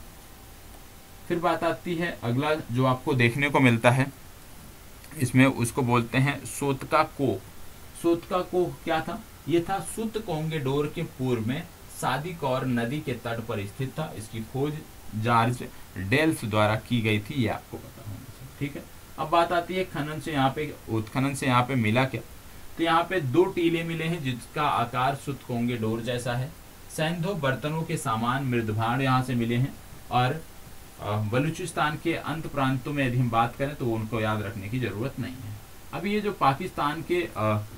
पाकिस्तान में स्थित हड़प्पा सभ्यता के स्थल थे उनकी चर्चा हुई समाप्त। अब इसके बाद भारत में जो स्थल है उनकी हम बात करेंगे। और सबसे पहला आता है पंजाब प्रांत में रोपड़ या रूपनगर। तो रोपड़ या रूपनगर के बारे में देख लेते हैं। सबसे पहले आपको पता होना चाहिए ये जो स्थल है ये सतलज नदी के बाएं तट पर स्थित है। कहाँ पे है, सतलज नदी के बाएं तट पर है। यह भारत का ऐसा हड़प्पा स्थल है जहां स्वतंत्रता प्राप्ति के पश्चात सर्वप्रथम उत्खनन किया गया। याद रखिएगा, स्वतंत्रता प्राप्ति के बाद जो है पहला यदि कहीं पे उत्खनन हुआ है तो वो हुआ है रोपड़ में। और इसकी खोज 1950 ईस्वी में बीबी लाल ने की थी, ये आपको पता होना चाहिए। तो जब बात करते हो रोपड़ या रूपनगर की बात करते हो पंजाब में स्थित, तो यह सतलज नदी के बाएं तट पर स्थित है और भारत का पहला ऐसा हड़प्पा स्थल है जहां स्वतंत्रता प्राप्ति के बाद जो है वो उत्खनन किया गया। ठीक है, अब यहाँ से साक्ष्य क्या क्या मिले हैं, तो यहाँ पे सबसे पहले रोपण में जो साक्ष्य मिले हैं जो महत्वपूर्ण है, उनमें पहला साक्ष्य जो आपको देखने को मिल रहा है कि एक कब्र में मानव के साथ कुत्ते का शव प्राप्त हुआ है। मृद भाड़ सेलखड़ी की मोहर, तीन भिन्न प्रकार की मोहरों से अंकित ठप्पे, एक छुरा, तांबे की बाड़ाग्र मिली है। ठीक है, तो सिर्फ इतना याद रखिएगा, इसमें जो महत्वपूर्ण है वो यहाँ पे मानव के साथ कुत्ते को दफनाने का जो साक्ष्य है वो मिला है, सिर्फ इतना याद रखिएगा इस संबंध में। ठीक है, फिर अगला आता है हरियाणा प्रांत में स्थित बनावली, या इसी को बनावली भी बोलते हैं, दूसरा स्थल जो भारत में स्थित है। बनावली की जब बात करते हैं तो हरियाणा प्रांत में स्थित है। फतेहाबाद जिला पड़ता है हरियाणा का। ठीक है, पूर्व में हिसार जिला का यह भाग था, लेकिन आज के समय में ये फतेहाबाद जिले का भाग है, ये आपको पता होना चाहिए। और याद रखिएगा कि इसमें जो बनावली है वो सूख चुकी सरस्वती घाटी में स्थित है, जहां वर्तमान में घग्घर नदी बहती है। तो स्थल कहाँ पे है? वर्तमान में इस स्थल के पास घग्घर नदी बहती है, ये आपको पता होना चाहिए। इसके उत्खनन की बात करें तो आर.एस. बिष्ट द्वारा इसका उत्खनन कराया गया। अब उत्खनन में प्रमुख जो साक्ष्य है उनकी यदि हम बात करें तो दुर्ग तथा निचला नगर एक ही प्राचीर युक्त घेरे में बनाए गए थे। एक आवास से धोवन पात्र मिला है, ये आपको पता होना चाहिए। वाश बेसिन मिला है, ये आपको पता होना चाहिए। ठीक है, इसके बाद आगे बढ़ते हैं तो आपको देखने को मिलता है सोने, लाजवर्द व कार्नेलियल के मटके तथा बटखरे मिले हैं। यहाँ पे मनके तथा बटखरे मिले हैं। विभिन्न रंगों की सोने की परतें चढ़ी कसौटी यहाँ पे देखने को मिलती है, और अग्नि वेदियों के साथ अर्धवृत्ताकार ढांचा भी यहाँ पे आपको देखने को मिलता है। इसके बाद यदि आगे बढ़ते हैं तो आपको देखने को मिलता है मिट्टी का बना हल हो गया। काफी मात्रा में अच्छे किस्म के जौ के दाने यहाँ से देखने को मिलते हैं, ये आपको पता होना चाहिए। अगला स्थल आता है राखीगढ़ी। ठीक है, राखीगढ़ी स्थल की अब हम बात करते हैं। राखीगढ़ी स्थल में यदि हम बात करें तो याद रखना है इसमें सबसे पहले कि भारत में स्थित जो राखीगढ़ी स्थल है ये सैंधो सभ्यता का सबसे बड़ा व विस्तृत स्थल है, जिसका क्षेत्रफल 350 हेक्टेयर है। तो सैंधो सभ्यता का सबसे बड़ा स्थल जो है कहाँ पे? भारत में स्थित है, और भारत में स्थित है तो नाम क्या है इसका? राखीगढ़ी। राखीगढ़ी की बात करें तो इसकी खोज सूरजभान और आचार्य भगवान देव ने 1969 में की थी। यहाँ से हड़प्पा सभ्यता की तीनों अवस्थाएं प्राप्त हुई। तो सबसे महत्वपूर्ण फैक्ट क्या है कि हड़प्पा सभ्यता की तीनों अवस्थाएं कहाँ से प्राप्त हुई हैं? तो हड़प्पा सभ्यता की तीनों अवस्थाएं जो हमें मिली हैं वो राखीगढ़ी से मिली हैं। और राखीगढ़ी के संदर्भ में दूसरा सबसे महत्वपूर्ण फैक्ट जो याद रखना है कि यह सैंधो सभ्यता का सबसे बड़ा स्थल है। ठीक है, यहाँ से तांबे के उपकरण तथा सैंधो लिपि में अंकित एक मोहर भी मिली है। चलिए आगे बढ़ते हैं। अगला है मिताथल। मिताथल की बात करें तो मिताथल का उत्खनन सूरजभान ने वर्ष 1968 में कराया था। यहाँ विकसित हड़प्पा कालीन दुर्ग तथा आवासीय बस्तियों के साक्ष्य मिले। अब उत्खनन में प्रमुख जो साक्ष्य है उनकी हम बात करें तो तांबे की कुल्हाड़ी, पान पात्र, पत्थर के बटखरे, इसके बाद मिट्टी व सीप की चूड़ियाँ ये देखने को मिलती हैं। आगे जब बढ़ते हैं तो अगला जो स्थल देखने को मिलता है वो है भगवानपुरा। तो मिताथल हमने देख लिया। मिताथल के बाद अगला जो स्थल देखने को मिल रहा है वो है भगवानपुरा। भगवानपुरा स्थल की बात करें तो याद रखिएगा हरियाणा के कुरुक्षेत्र जिले में सरस्वती नदी के दक्षिणी तट पर यह स्थित है, और इसका भी उत्खनन 1975-76 में जेपी जोशी द्वारा कराया गया था। यहाँ से हड़प्पा सभ्यता के पतनोन्मुख काल के अवशेष मिले हैं। ठीक है, आगे बढ़ते हैं तो देखने को मिलता है उत्खनन में क्या प्रमुख साक्ष्य मिले हैं। सफेद, काले तथा आसमानी रंग की कांच की चूड़ियां, तांबे की चूड़ियां, कांचली मिट्टी के चित्रित मनके यहाँ से देखने को मिले हैं। इसके बाद आगे बढ़ते हैं तो भारत का राजस्थान प्रांत आ जाता है, और राजस्थान प्रांत में आपको जाना पड़ेगा हनुमानगढ़ जिले में, और हनुमानगढ़ जिले में आपका स्थल पड़ता है कालीबंगा। तो अब बात करेंगे हम कालीबंगा की, जो कि राजस्थान के हनुमानगढ़ जिले में घग्घर नदी के बाएं तट पर स्थित है। यहाँ पे यदि हम बात करें तो 1961 से 1969 के मध्य यहाँ पे उत्खनन कराया गया था। किसने कराया था? ब्रिजवासी लाल ने कराया था, या इन्हीं का नाम है बीबी लाल, इनको बोलते हैं। तो बीबी लाल तथा बी के थापर ने यहाँ पे उत्खनन कराया था। यहाँ पे यदि हम बात करें तो पश्चिम दिशा में स्थित दुर्ग वाले टीले पर सैंधो सभ्यता के नीचे प्राक सैंधो संस्कृत के पुरावशेष भी प्राप्त हुए हैं, ये आपको पता होना चाहिए। मोहनजोदाड़ो एवं हड़प्पा के समान यहाँ से दो टीले मिले हैं जो सुरक्षा दीवारों से घिरे हुए हैं। पहला है पूर्व की ओर स्थित टीला बड़ा है जबकि पश्चिम की ओर स्थित टीला छोटा था। पश्चिमी टीले को कालीबंगा प्रथम नाम दिया गया है। तो इनमें से पूछा जा सकता है कि किस टीले को कालीबंगा प्रथम नाम दिया गया, तो पश्चिमी टीले को कालीबंगा प्रथम नाम दिया गया। मोहनजोदाड़ो के भवन पक्की ईंटों के बने थे जबकि कालीबंगा भवन कच्ची ईंटों से बने थे। तो ये फैक्ट याद रखिएगा, मोहनजोदाड़ो के भवन पक्की ईंटों से बने थे, कालीबंगा के जो भवन थे वो कच्ची ईंटों से बने हुए थे। पक्की ईंटों का प्रयोग केवल नालियों, कुओं एवं स्नानागार बनाने में ही किया गया था। अब कालीबंगा से जो प्रमुख साक्ष्य मिलता है, जो आपकी परीक्षा में बार बार पूछा जाता है, उसमें काफ़ी साक्ष्य हैं जो आपको पता होना चाहिए। ठीक है, 20 से 21 साक्ष्य देखने को मिलते हैं। सबसे पहले जुते हुए खेत का जो साक्ष्य है कालीबंगा से मिलता है। एक साथ दो फसल मतलब चना के साथ सरसों बोए जाने का साक्ष्य जो मिलता है वो आपके कालीबंगा से मिलता है। और अग्निवेदियां या हवन कुंड की यदि हम बात करें तो यह भी यहीं से मिली है। अगला आता है काले रंग की मिट्टी की जो चूड़ियां हैं उसके साथ ही कांच की भी चूड़ियां मिली हैं, यह भी साक्ष्य यहाँ पे देखने को मिलता है। भूकंप आने के प्राचीनतम साक्ष्य भी यहीं से प्राप्त होते हैं। मेसोपोटामिया की बेलनाकार मोहरें भी यहीं से प्राप्त होती हैं। लकड़ी की नालियां, अभी तक आपने देखा था ईंटों की नालियां, ठीक है, अब लकड़ी की नालियों के साक्ष्य की यदि हम बात करें तो वह भी आपको कालीबंगा से देखने को मिलता है। कालीबंगा का जो निचला नगर है वह भी दुर्गीकृत था, तो यह भी याद रखिएगा कि कालीबंगा का जो निचला नगर था वह भी दुर्गीकृत था। तांबे की वृषभ आकृति मिट्टी के बैल की खंडित मूर्ति भी यहीं से मिली है। ठीक है, इसके साथ साथ कई अन्य साक्ष्य हैं जिनमें जो महत्वपूर्ण होगा उसकी बात मैं कर लेता हूँ, क्योंकि पीडीएफ आपको मोबाइल ऐप में मिल जाएगी तो वहाँ से आप देख सकते हो। तो खिलौना गाड़ी के पहिए, प्राक हड़प्पा काल में जौ की खेती के साक्ष्य, दीवारों में प्लस्तर के साक्ष्य, ये महत्वपूर्ण है, दीवारों में प्लस्तर के भी साक्ष्य मिले हैं। और दीवारों में जो प्लस्तर के साक्ष्य मिले हुए हैं ये कहाँ से मिले हैं, ये मिले हैं कालीबंगा से। ठीक है, इसके बाद आगे बढ़ते हो तो यहाँ से तंदूरी चिन्हों के साक्ष्य भी मिलते हैं, ये भी आपको याद रखना है। ठीक है, आपने देखा कि भवन निर्माण में कच्ची ईंटों का प्रयोग किया गया है, तो वो तो हो ही गया। अब बात करते हैं भारत के गुजरात प्रांत के लोथल की। ठीक है, लोथल के बारे में भी आपको पता होना, लोथल के बारे में भी कई बार पूछा जाता है। तो कालीबंगा महत्वपूर्ण है, चाहुंदड़ो महत्वपूर्ण है, मोहनजोदाड़ो महत्वपूर्ण है। तो प्रत्येक स्थलों के बारे में कुछ ऐसे फैक्ट हैं जो सिर्फ और सिर्फ उन्हीं से संबंधित हैं। बाकी कुछ चीज़ें ऐसी होंगी जो कॉमन होंगी 2-3 स्थलों में, तो वो आपकी परीक्षा में नहीं पूछी जाएंगी। जो सिर्फ और सिर्फ एक स्थल से संबंधित है उसको आपको नोट कर लेना है, इसका निचोड़ आपको निकालना है।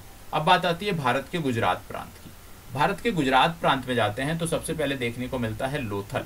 और लोथल की बात करते हैं तो अहमदाबाद जिले के सरगवाला नामक ग्राम के समीप भोगवा नदी के तट पर यह स्थल स्थित है, यह आपको पता होना चाहिए। और यहाँ पे एस.आर. राव द्वारा 1955 से 1962 के मध्य जो है ये उत्खनन का कार्य कराया गया था, यह जानकारी आपको होनी चाहिए। और अपनी नगर योजना तथा अन्य भौतिक वस्तुओं की हड़प्पा व मोहनजोदाड़ो के साथ साम्यता के कारण यह लघु हड़प्पा अथवा लघु मोहनजोदाड़ो के नाम से भी जाना जाता है।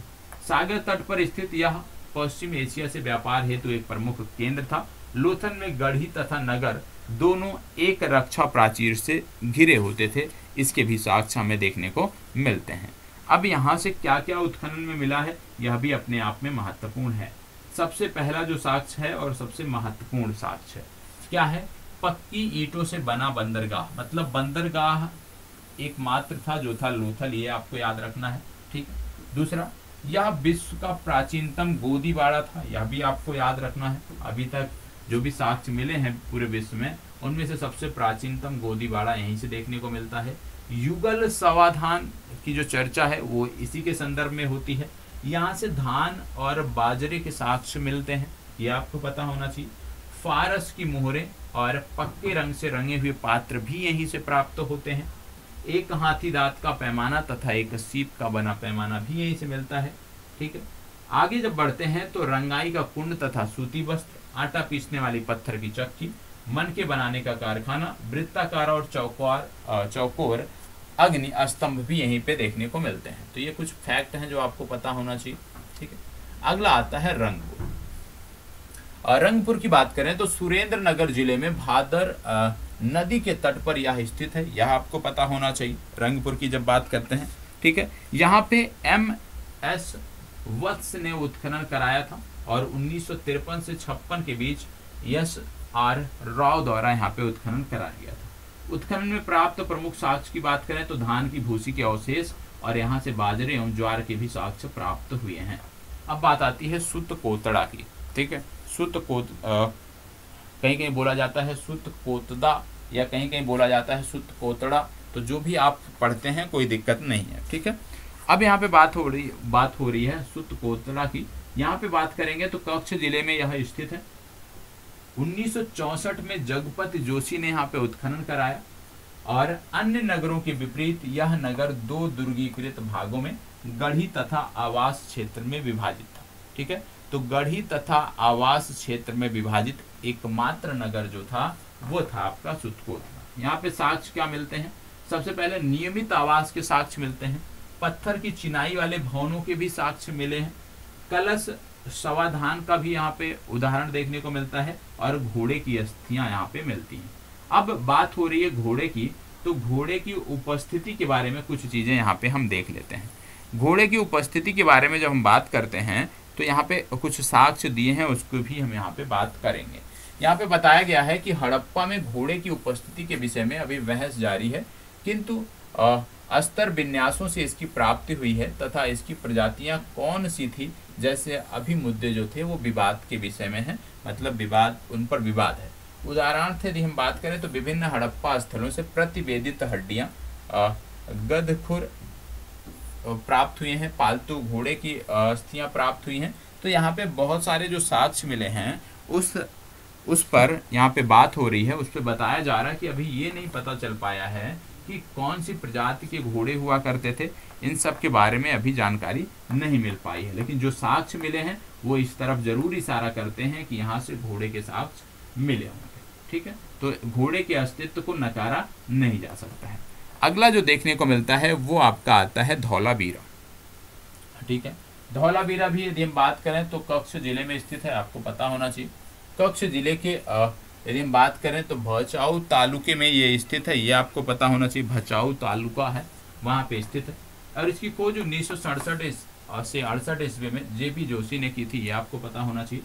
1990-91 में RS बिष्ट ने यहाँ उत्खनन करवाया था और यहाँ से हड़प्पा की 3 अवस्थाएं प्राप्त हुई हैं। यह नगर आयताकार बना हुआ था। इस नगर को 3 भागों में दुर्ग, मध्यम नगर और निचला नगर में विभाजित किया जाता है। तो यह भी आपको पता होना चाहिए कि धौलावीरा जो है 3 भागों में विभाजित एक नगर है और ये महत्वपूर्ण फैक्ट है।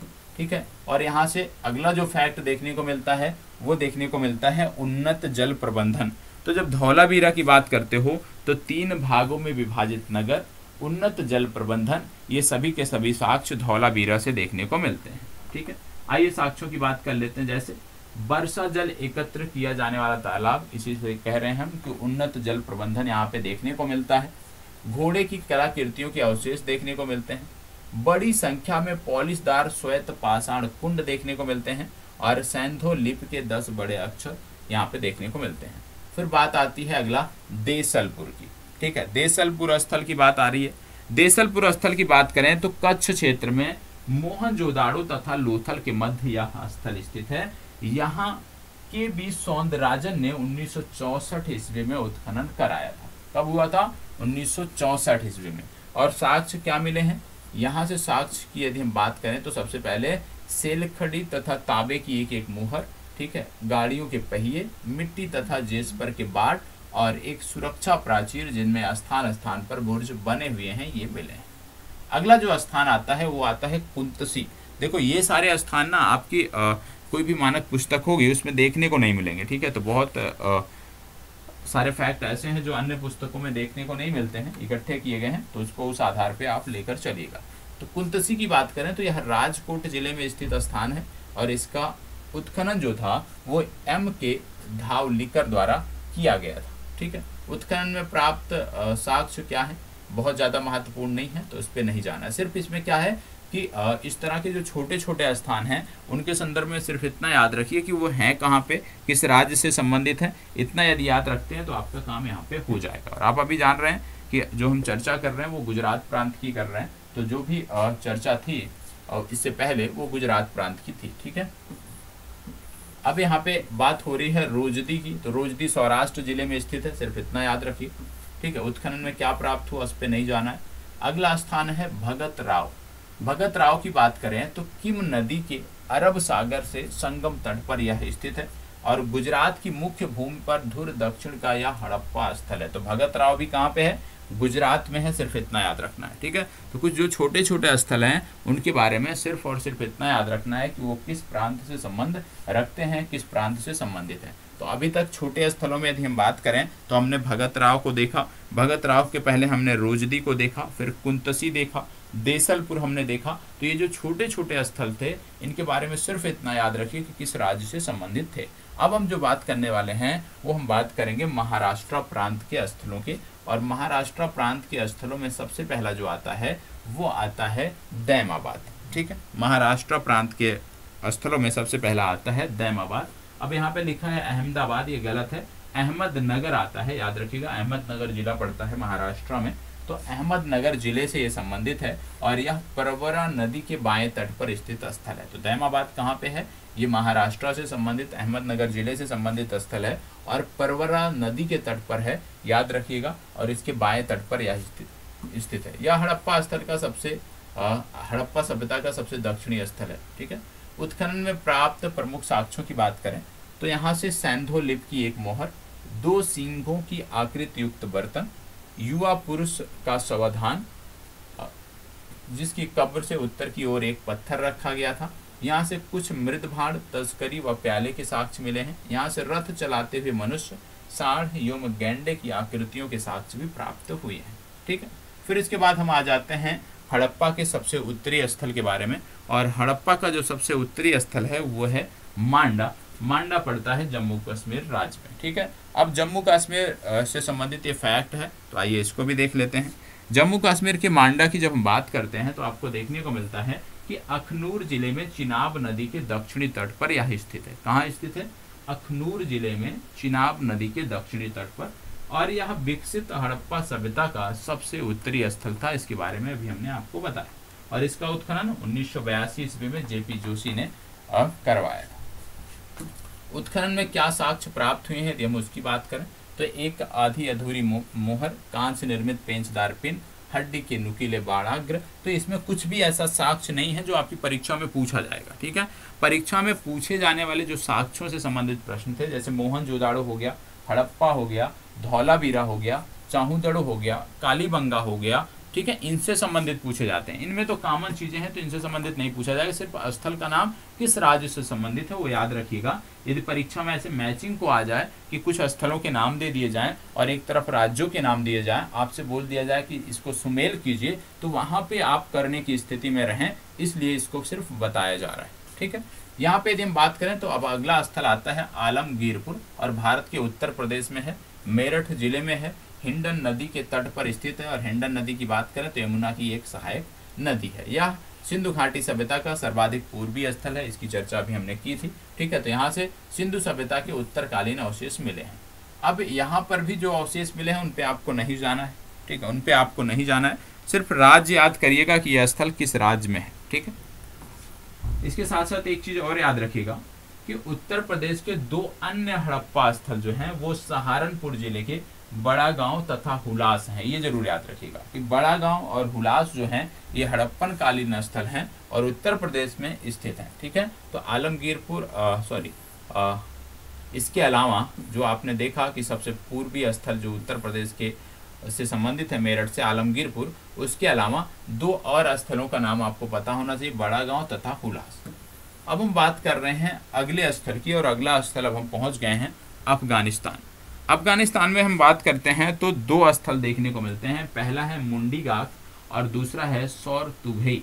ठीक है, तो सौर तुघई और मुंडीगाक ये 2 स्थल कहाँ से संबंधित हैं, अफगानिस्तान से संबंधित हैं। तो स्थलों का नाम और कहाँ पे संबंधित हैं वो जरूर नोट कर लीजिएगा। तो अभी तक जितनी चर्चा हुई है सबसे पहले आपको करना क्या है जैसे कुछ प्रमुख स्थल हमने आपको बताया, हड़प्पा बताया, मोहनजोदाड़ो बताया, धौलावीरा हो गया, इसके साथ चाहूदड़ो हो गया, कालीबंगा हो गया। तो ये जो कुछ प्रमुख स्थल हैं 6 से 7, इनके बारे में फैक्ट नोट कर लीजिएगा कि कौन से साक्ष्य मिले हैं। ठीक है। दूसरा, एक पेज पर आपको करना है कि जितने भी स्थलों की अभी चर्चा हुई है, ठीक है, चाहे वो भारत के हों, पाकिस्तान के हों, अफगानिस्तान के हों, उन स्थलों का नाम लिखकर और संबंधित स्थान के साथ साथ उसका राज्य क्या है, यदि भारत से बाहर का है तो किस देश में स्थित है, उसको जरूर नोट करिएगा। इससे क्या होगा कि कभी मैचिंग में यदि आपसे परीक्षा में पूछ लिया जाता है 4 स्थलों के नाम देखिए, भाई मैच करिए, सुमेल करिए, तो आप करने की स्थिति में रहो। ठीक है। तो अफगानिस्तान के ये 2 स्थल याद रहने हैं, मुंडीगौक और सौर तुघई। सौर तुघई में सिंचाई के लिए नहरों के प्रमाण भी प्राप्त हुए हैं। तो सिर्फ अफगानिस्तान यहाँ पे याद रखना। ठीक है। अब बात आता है कि ये भी याद रखिएगा कि अफगानिस्तान से लाजवर्द का आयात किया जाता था। अब इनकी विशेषता क्या थी? सिंधु घाटी सभ्यता या हड़प्पा सभ्यता के जो स्थल थे उनकी विशेषता क्या थी, सामान्य विशेषताएं उनकी क्या थी, उस पर हमें बात करनी है। तो सामान्य विशेषताओं की जो चर्चा है वो, क्योंकि ये वीडियो आपको एक ही वीडियो मिल रही है प्रॉपर, और ये वीडियो 2 से 3 दिनों में रिकॉर्ड की गई है, तो अगली जो चर्चा है वो नेक्स्ट क्लास में हम करेंगे। ठीक है। बाकी जब आपको ये मिलेगी तो एक ही रूप में मिली होगी, आपने देखा होगा 3 से 4 घंटे की ये वीडियो होगी, तो उसमें सारी चर्चा सिंधु घाटी सभ्यता से ही संबंधित होगी।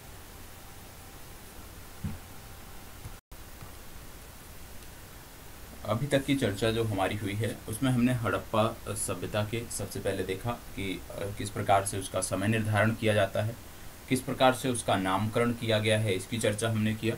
और नामकरण के साथ साथ हड़प्पा या सिंधु सभ्यता के जो स्थल हैं जो भारत, पाकिस्तान और अफगानिस्तान में स्थित हैं, जिनमें ज़्यादातर जो क्षेत्र हैं, ज़्यादातर जो भाग हैं वो भारत से संबंधित हैं। तो भारत, पाकिस्तान और अफगानिस्तान में जो क्षेत्र स्थित हैं उनके बारे में हमने अध्ययन किया। एक एक स्थल के बारे में हमने जानकारी की, उनकी जो विशेषताएं थी जो हमारी प्रारंभिक परीक्षा में पूछी जा सकती हैं उसके बारे में हमने बात किया। और ऐसी चर्चा करते हुए अब हम पहुंच चुके हैं सिंधु या हड़प्पा सभ्यता की सामान्य विशेषताओं पर। सिंधु घाटी सभ्यता या हड़प्पा सभ्यता की सामान्य विशेषताएं कौन कौन सी हैं उसके बारे में अब यहाँ पर हम जानने का प्रयास करेंगे। तो सबसे पहले सिंधु या हड़प्पा सभ्यता की सामान्य विशेषताओं का यहाँ पर जिक्र करना है। अब सबसे पहले जब बात आ रही है हड़प्पा या सिंधु सभ्यता की, तो सबसे पहले आपको पता होना चाहिए कि यह एक नगरीय सभ्यता है। यह आपको पता होना चाहिए, अर्बन सिविलाइजेशन थी। ठीक है। तो यह एक नगरीय सभ्यता थी, यह आपको पता होना चाहिए। हड़प्पा सभ्यता की अन्य विशेषताओं में जब हम बात करते हैं तो देखने को मिलता है कि हड़प्पा सभ्यता के स्थलों में पूर्व तथा पश्चिम दिशाओं में 2 टीले मिलते हैं। ठीक है। अगली विशेषता के रूप में यदि हम बात करें तो देखने को मिलता है कि नगर के पश्चिमी टीले पर दुर्ग तथा पूर्वी टीले पर जन सामान्य के आवासीय बस्तियां होती थी। तो ये भी फैक्ट है, याद रखिएगा प्रारंभिक परीक्षा के लिए, कि नगर के जो पश्चिमी टीले हुआ करते थे वहां पर दुर्ग देखने को मिलता था, और नगर के जो पूर्वी टीले हुआ करते थे वो जन सामान्य की बस्तियों से संबंधित हुआ करते थे। किंतु यह सदैव सत्य नहीं है, यह भी आपको पता होना चाहिए। ऐसा नहीं है कि सभी स्थल, जो भी स्थल पाए गए हैं, सभी स्थलों के संदर्भ में ये चीजें सत्य हैं, लेकिन ज्यादातर स्थलों के संदर्भ में ये चीजें सत्य पाई गई हैं, क्योंकि बड़े सार्वजनिक भवन, बाजार, छोटे छोटे आवासीय मकान तथा शिल्पशालाएं लगभग सभी क्षेत्रों में मिलते हैं। ठीक है। तो यह भी आपको पता होना चाहिए कि बड़े आवासीय जो सार्वजनिक भवन हैं वो पूर्वी टीले और पश्चिमी टीले दोनों पर मिलते हैं, बाजार भी दोनों टीलों पर देखने को मिलते हैं, और छोटे छोटे आवासीय भवन की जब बात करें तो वो दुर्ग वाले टीले पर भी देखने को मिलते हैं। तो इसलिए हम ये चीजें नहीं कह सकते कि ये हड़प्पा सभ्यता के जो भी स्थल हैं सभी में ये चीजें कॉमन है, सभी में कॉमन नहीं है। हाँ, ज्यादातर स्थलों के संदर्भ में ये जानकारी हमें देखने को मिलती है। आगे बढ़ते हैं। अगला देखने को मिलता है हड़प्पा एवं मोहनजोदाड़ो का मात्र दुर्ग अथवा किला क्षेत्र रक्षा प्राचीर से घिरा हुआ था। ये तो आपने देखा कि जो भी दुर्ग होते थे वो रक्षा प्राचीर से घिरे होते थे।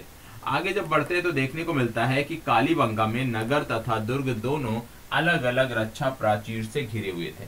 तो ये भी आपको पता होना चाहिए कि बात कहाँ की हो रही है, बात हो रही है कालीबंगा में। और कालीबंगा में देखने को मिलता है कि नगर और दुर्ग जो थे वो दोनों अलग अलग रक्षा प्राचीर से घिरे हुए थे। यह सिर्फ कालीबंगा की विशेषता है, कालीबंगा के संदर्भ में ये जानकारी हमें देखने को मिलती है। आगे बढ़ते हैं तो देखने को मिलता है कि हड़प्पा की जो रक्षा प्राचीर थी वो कच्ची थी, कच्ची आप कह सकते हो ईंटों की या मिट्टी की बनी होती थी। ठीक है, कोट जीजी तथा आमरी में नगर की किलाबंदी नहीं की गई थी। तो यह भी फैक्ट है, याद रखिएगा कि यदि पूछ लिया जाए कि सैंधव सभ्यता के स्थलों में किन दो स्थलों पर किलेबंदी नहीं की गई थी, तो आपको पता होना चाहिए कि कोट दीजी और आमरी में जो है ये किलेबंदी नहीं की गई थी।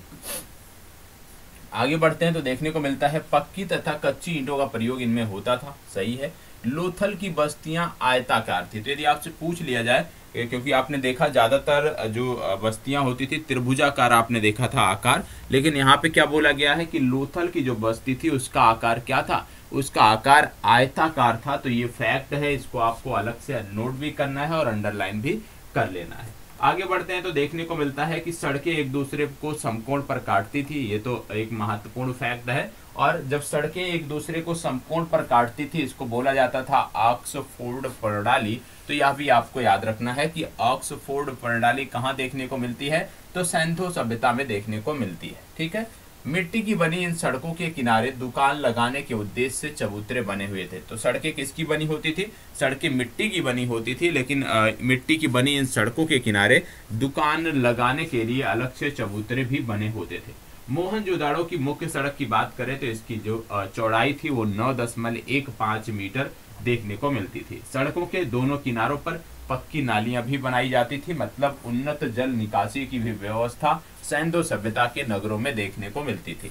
बड़ी ईंटें, जिन्हें बड़ी ईंटों अथवा पत्थर की चटाइयों से ढका जाता था। नालियों में स्थान स्थान पर गड्ढे बने हुए थे, और गड्ढे बने होने का उद्देश्य ये था कि जो उसमें आप कह सकते हो कि जो वेस्ट जाता है वो एक जगह इकट्ठा हो सके उसी गड्ढे में, और बाद में उसको निकालकर सफाई की जा सके। ठीक है, प्रायः जो मकान होते थे वो कितने मंजिला होते थे, प्रायः जो भी मकान देखने को मिलते हैं इन सभ्यताओं में वो 2 मंजिला मकान देखने को मिलते हैं। तो ये कुछ विशेषताएं हैं जो आपको पता होना चाहिए। आगे बढ़ते हैं तो आपको देखने को मिलता है इसके अतिरिक्त लोथल एवं रंगपुर में भी भवनों के निर्माण में कच्ची ईंटों का उपयोग हुआ है। एक मकान में प्रायः एक आंगन, जिसके 3 या चारों ओर कमरे, स्नान घर, रसोई और एक कुआं हुआ करता था। मकान में सड़क की ओर कोई खिड़की नहीं होती थी। मकान की खिड़कियों एवं दरवाजे गलियों में खुलते थे। ये भी फैक्ट है, आपको पता होना चाहिए। देखो, ये मुख्य परीक्षा के संदर्भ में जैसे यूपीएससी की बात करते हो तो वहां पे महत्वपूर्ण होता है, लेकिन क्योंकि आपके यहाँ मुख्य परीक्षा के संदर्भ में ये है नहीं, मुख्य परीक्षा के संदर्भ में यहाँ से प्रश्न नहीं पूछे जाने हैं, इसलिए इन फैक्टों के बारे में ज्यादा परेशान होने की जरूरत नहीं। यहाँ बोला गया है धौलावीरा तथा वरनौली में दीवार से घिरा एक ही टीला है, जो आंतरिक रूप से 3 अथवा 4 दीवार से घिरे क्षेत्रों में विभाजित है। धौलावीरा में नगर के प्रवेश द्वार पर एक बड़ा उत्कीर्ण लेख मिला है। इस लेख के वर्ण किसी भी हड़प्पाई नगर से अब तक के प्राप्त लिखावट के आकार में सबसे बड़े नमूने हैं। तो ये फैक्ट भी आपको पता होना चाहिए कि धौलावीरा के नगर के प्रवेश द्वारा जो एक लेख मिला है, ऐसा लेख अन्य किसी भी स्थल से प्राप्त नहीं हुआ है, ये सबसे बड़ा है। ठीक है, आगे बढ़ते हैं। अगला देखने को मिलता है घर बनाने के लिए प्रयुक्त होने वाली ईंटों का सामान्य आकार 7.5 × 15 × 30 सेंटीमीटर होता था। इस पर भी आपको नहीं जाना है, जब मुख्य परीक्षा की बात होती है तब वहां पे आपको इसका ध्यान रखना होता है। लेकिन हाँ, ईंटों की मोटाई से संबंधित प्रश्न पूछा जाता है, तो ईंटों की मोटाई की जब बात आती है तो इसको आपको पता होना चाहिए कि यहाँ पे जब आप ईंटों की मोटाई की बात करते हो तो आपको देखने को मिलता है कि सैंधव सभ्यता में जब आप ईंटों की मोटाई की बात कर रहे हो तो यहाँ पे 1:2:4 के अनुपात में ये देखने को मिलता है। मतलब मोटाई, चौड़ाई और लंबाई का जो अनुपात था ईंटों का वो 1:2:4 का होता था। ये प्रारंभिक परीक्षा के लिए महत्वपूर्ण है, इसको आपको याद रखना। ठीक है, आगे बढ़ते हैं तो आज बात आती है अब सामाजिक जीवन की। हड़प्पा सभ्यता के समय सामाजिक जीवन की बात आती है। आइए देख लेते हैं सामाजिक जीवन। हालांकि ये मुख्य परीक्षा के संदर्भ में ज्यादा महत्वपूर्ण होता है, जहां भी ये सेक्शन मुख्य परीक्षा में है, लेकिन जहां पे नहीं है तो वहां पे आपको सिर्फ प्रारंभिक परीक्षा के संदर्भ में ही देखना है। जो भी फैक्ट है एक एक करके आइए देख लेते हैं। सबसे पहले देखने को मिलता है कि सैंधव समाज को 4 वर्गों में बांटा जाता है। कितने वर्गों में बांटा जाता है? 4 वर्गों में। ये 4 वर्ग कौन हुआ करते थे? विद्वान हुआ करते थे, योद्धा हुआ करते थे, व्यापारी हुआ करते थे और शिल्पकार एवं श्रमिक हुआ करते थे। तो सैंधव सभ्यता में जो समाज था वो 4 वर्गों में विभाजित था। विद्वान, योद्धा, व्यापारी तथा शिल्पकार एवं श्रमिक वर्ग हुआ करता था। नवीन मतानुसार समाज के 3 वर्ग थे। जो नवीन मत इस समय है उनके आधार पर यदि हम बात करें तो ऐसा बोला जाता है कि समाज के 3 वर्ग हुआ करते थे सैंधव सभ्यता में। पहला था विशिष्ट वर्ग, दूसरा था मध्यम वर्ग तथा तीसरा था निर्बल वर्ग। तो दोनों आपको याद रखना है। नवीन मत के अनुसार 3 वर्ग हुआ करते थे, विशिष्ट वर्ग, मध्यम वर्ग तथा निर्बल वर्ग। और सामान्य रूप से यदि हम देखें जो प्राचीन जो जानकारी है, जो पुरानी जानकारी है, उसके आधार पर यदि हम बात करें तो विद्वान, योद्धा, व्यापारी तथा शिल्पकार एवं श्रमिक वर्ग में ये समाज विभक्त होता था। समाज की जो इकाई थी ये परिवार हुआ करती थी और परिवार मातृसत्तात्मक होते थे। ये भी आपको फैक्ट याद रखना है प्रारंभिक परीक्षा की दृष्टि से कि सैंधव सभ्यता में जब आप बात करते हो इकाई की तो परिवार की इकाई हुआ करती थी, लेकिन परिवार मातृसत्तात्मक हुआ करते थे। ये भी आपको पता होना चाहिए। ठीक है, आगे बढ़ते हैं। तो समाज में जैसे आप देखते होंगे कि बाद के वर्षों में, विशेष रूप से आधुनिक काल में आप देखते होंगे कि सती प्रथा, प्रदा प्रथा आदि देखने को मिलता है। तो ऐसा कुछ भी सैंधव सभ्यता के समय देखने को नहीं मिलता है। मतलब सती प्रथा, प्रदा प्रथा आदि जो सामाजिक बुराइयां थी ये सैंधव सभ्यता में आपको देखने को नहीं मिलती है। दास प्रथा का प्रचलन संभवतः नहीं था। ठीक है, ये आपको पता होना चाहिए। मनोरंजन के प्रमुख साधन के रूप में यदि हम बात करें तो पासा खेलना था, शिकार तथा मछली मारना आदि अन्य साधन थे। ये भी आपको पता होना चाहिए।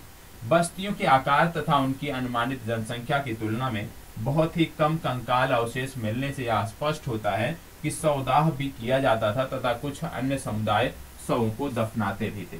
मतलब ये चीजें सैंधव सभ्यता में भी देखने को मिलती है कि जो लोग थे उनको अलग अलग अंतिम संस्कार को लेकर उनकी अलग अलग परंपराएं थी, क्योंकि जिस हिसाब से बस्तियां मिली हैं उस हिसाब से मानव कंकाल नहीं मिले हैं। और इस आधार पे लोग मानते हैं कि उस समय भी समाज के कुछ वर्गों में ये परंपराएं रही होंगी कि जो भी जिस भी व्यक्ति का अंतिम संस्कार किया जाता था उसमें दफनाने के साथ साथ जो है वो शवदाह भी किया जाता था। ये भी आपको पता होना चाहिए। ठीक है, तो दोनों चीजें उस समय में प्रचलित थी। आर्थिक जीवन की बात आती है सैंधव सभ्यता में तो सबसे पहले हम बात करते हैं कृषि की।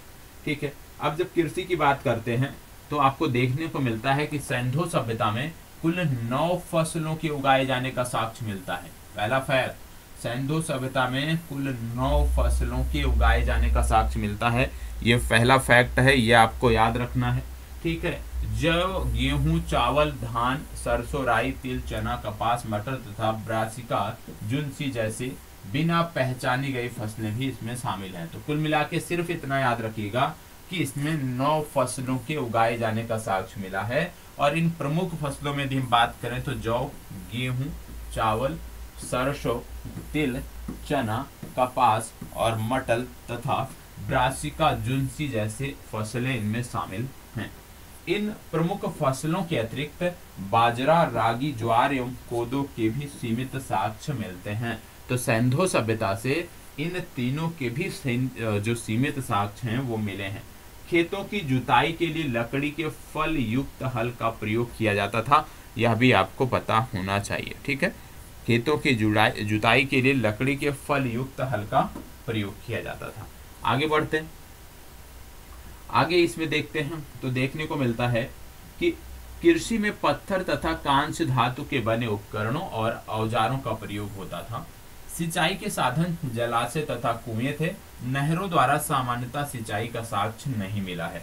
तो सिंधु सभ्यता की जब बात करते हो तो नहरों के सिंचाई के साक्ष्य नहीं मिले हैं। मतलब सिंधु घाटी सभ्यता में जो कृषि होती थी, कृषि पूर्णतः जलाशय और कुएं के सिंचाई पर आधारित हुआ करती थी, इन्हीं पर निर्भर हुआ करती थी। अब अगली बात आती है पशुपालन की। तो आइए देख लेते हैं पशुपालन के संदर्भ में। पशुपालन के संदर्भ में जब हम बात करते हैं तो देखने को मिलता है कि पाले जाने वाले प्रमुख पशु थे बैल, भेड़, बकरी, भैंस, बिल्ली, सुअर, कुत्ते और गधे। ये आपको पता होना चाहिए। घोड़ा नहीं पाला जाता था, यद्यपि उसका अस्तित्व था। याद रखिएगा, कि सिंधु सभ्यता में जो घोड़ा था ये पाला नहीं जाता था, लेकिन इसका अस्तित्व था, क्योंकि लोथल हो गया, सुतकोतदा हो गया, कालीबंगा हो गया, यहाँ से आपने देखा कि घोड़े की जो अस्थियां हैं वो मिली हैं। तो घोड़े की अस्थियां मिली हैं, इस कारण से ऐसा बोला जाता है कि घोड़े का अस्तित्व तो था, लेकिन घोड़े को पाला नहीं जाता था। लोथल में घोड़े की मिट्टी की आकृतियां पाई गई हैं, यद्यपि किसी मुद्रा पर घोड़े का कोई स्पष्ट चित्र अभी तक नहीं मिला है। मिट्टी की आकृतियां तो मिली हैं, लेकिन किसी भी मुद्रा पर जो है वो घोड़े का चित्र नहीं मिला है। कुछ विद्वानों के मतानुसार सुतकोतदा के लोग घोड़े से परिचित थे। तो याद रखिएगा, सिंधु सभ्यता की जब आप बात करोगे, घोड़े की आप बात करोगे, तो घोड़े का अस्तित्व तो था, लेकिन इसको पालतू पशु के रूप में नहीं रखा जाता। ठीक है, अगला है, बात हम कर रहे हैं मुद्राओं पर। हमने देखा कि मुद्राओं पर जो है वो घोड़े का कोई भी अभी तक हमें साक्ष्य नहीं मिला है, लेकिन जब मुद्राओं की बात करते हैं तो मुद्राओं पर भेड़ हो गया, बकरियां हो गई, कुकुदमान हो गया, कुकुदमान सांड हो गया, भैंस हो गया, हाथी आदि के चित्र मिलते हैं। तो याद रखिएगा, मुद्राओं पर जब बात करते हो तो यहाँ पे ना तो किसी गाय का चिन्ह अंकित देखने को मिलता है और ना ही घोड़े का चिन्ह अंकित देखने को मिलता है। सिर्फ भेड़, बकरियां, कुबड़दार सांड, भैंस और हाथी के चित्र मुद्राओं पर सिंधु सभ्यता में मिलते हैं। चित्तेदार हिरण, सांभर, पांडा, जंगली सुअर आदि की अस्थियां भी मिली हैं, जिनका भोजन के लिए शिकार किया जाता था। तो यह भी आपको याद रखना है कि भोजन के लिए इस समय के जो लोग थे वो चित्तीदार हिरण, सांभर, पांडा, जंगली सुअर आदि का शिकार करते थे। इनके बारे में जानकारी मिली। अगला है, ऊंटों की अस्थियां भी मिली हैं, किंतु किसी भी मुद्रा पर ऊंट का चित्र नहीं मिला है। याद रखिएगा, ऊंटों की अस्थियां भी मिली हैं, किंतु किसी भी मुद्रा पर ऊंट का चित्र नहीं मिला है। खाने के लिए अनेक प्रकार की मछलियां तथा चिड़ियां पकड़ी जाती थी। ठीक है, अब बात आती है उद्योग तथा तकनीकी। ठीक है, अब सिंधु सभ्यता में कौन से उद्योग थे जो उत्कृष्ट अवस्था में थे, उसके बारे में हम बात कर रहे हैं। तो याद रखिएगा कि इस समय कताई एवं बुनाई जो है ये प्रमुख व्यवसाय हुआ करते थे। तो सिंधु सभ्यता में जो प्रमुख व्यवसाय था वो कताई एवं बुनाई का हुआ करता था। तांबे के साथ टिन मिलाकर कांसा तैयार किया जाता था, तथापि औजार, बर्तन, हथियार आदि बनाने के लिए अधिकांशतः शुद्ध तांबे का ही प्रयोग किया जाता था। यह भी आपको पता होना चाहिए। तो यहाँ पे याद रखना है कि तांबे के साथ टिन मिलाकर कांसा तैयार किया जाता था, तथापि औजार, बर्तन, हथियार बनाने के लिए अधिकांशतः शुद्ध तांबे का ही प्रयोग किया जाता था। औजार और हथियार जो थे ये सरल किस्म के थे, यह भी जानकारी आपको होनी चाहिए। शीशे के बाट तथा छोटी छोटी तस्तरियां बनाई जाती थी। सोने तथा चांदी के आभूषण भी बनाए जाते थे। तो यह भी आपको पता होना चाहिए कि शीशे के बाट तथा छोटी छोटी तस्तरियां भी बनाई जाती थी। सोने और चांदी के आभूषण भी इस समय बनाए जाते थे।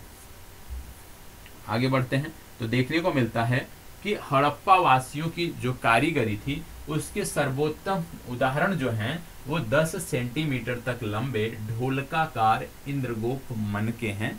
ये आपको पता होना चाहिए। मोहरे हो गई, मनके हो गई, कंगन, बटन, पात्र आदि बनाने के लिए शेरखंडी का प्रयोग किया जाता था और कांचली मिट्टी से बनी पशु आकृतियां, मनके, ताबीज तथा मुद्रांक भी मिले हैं।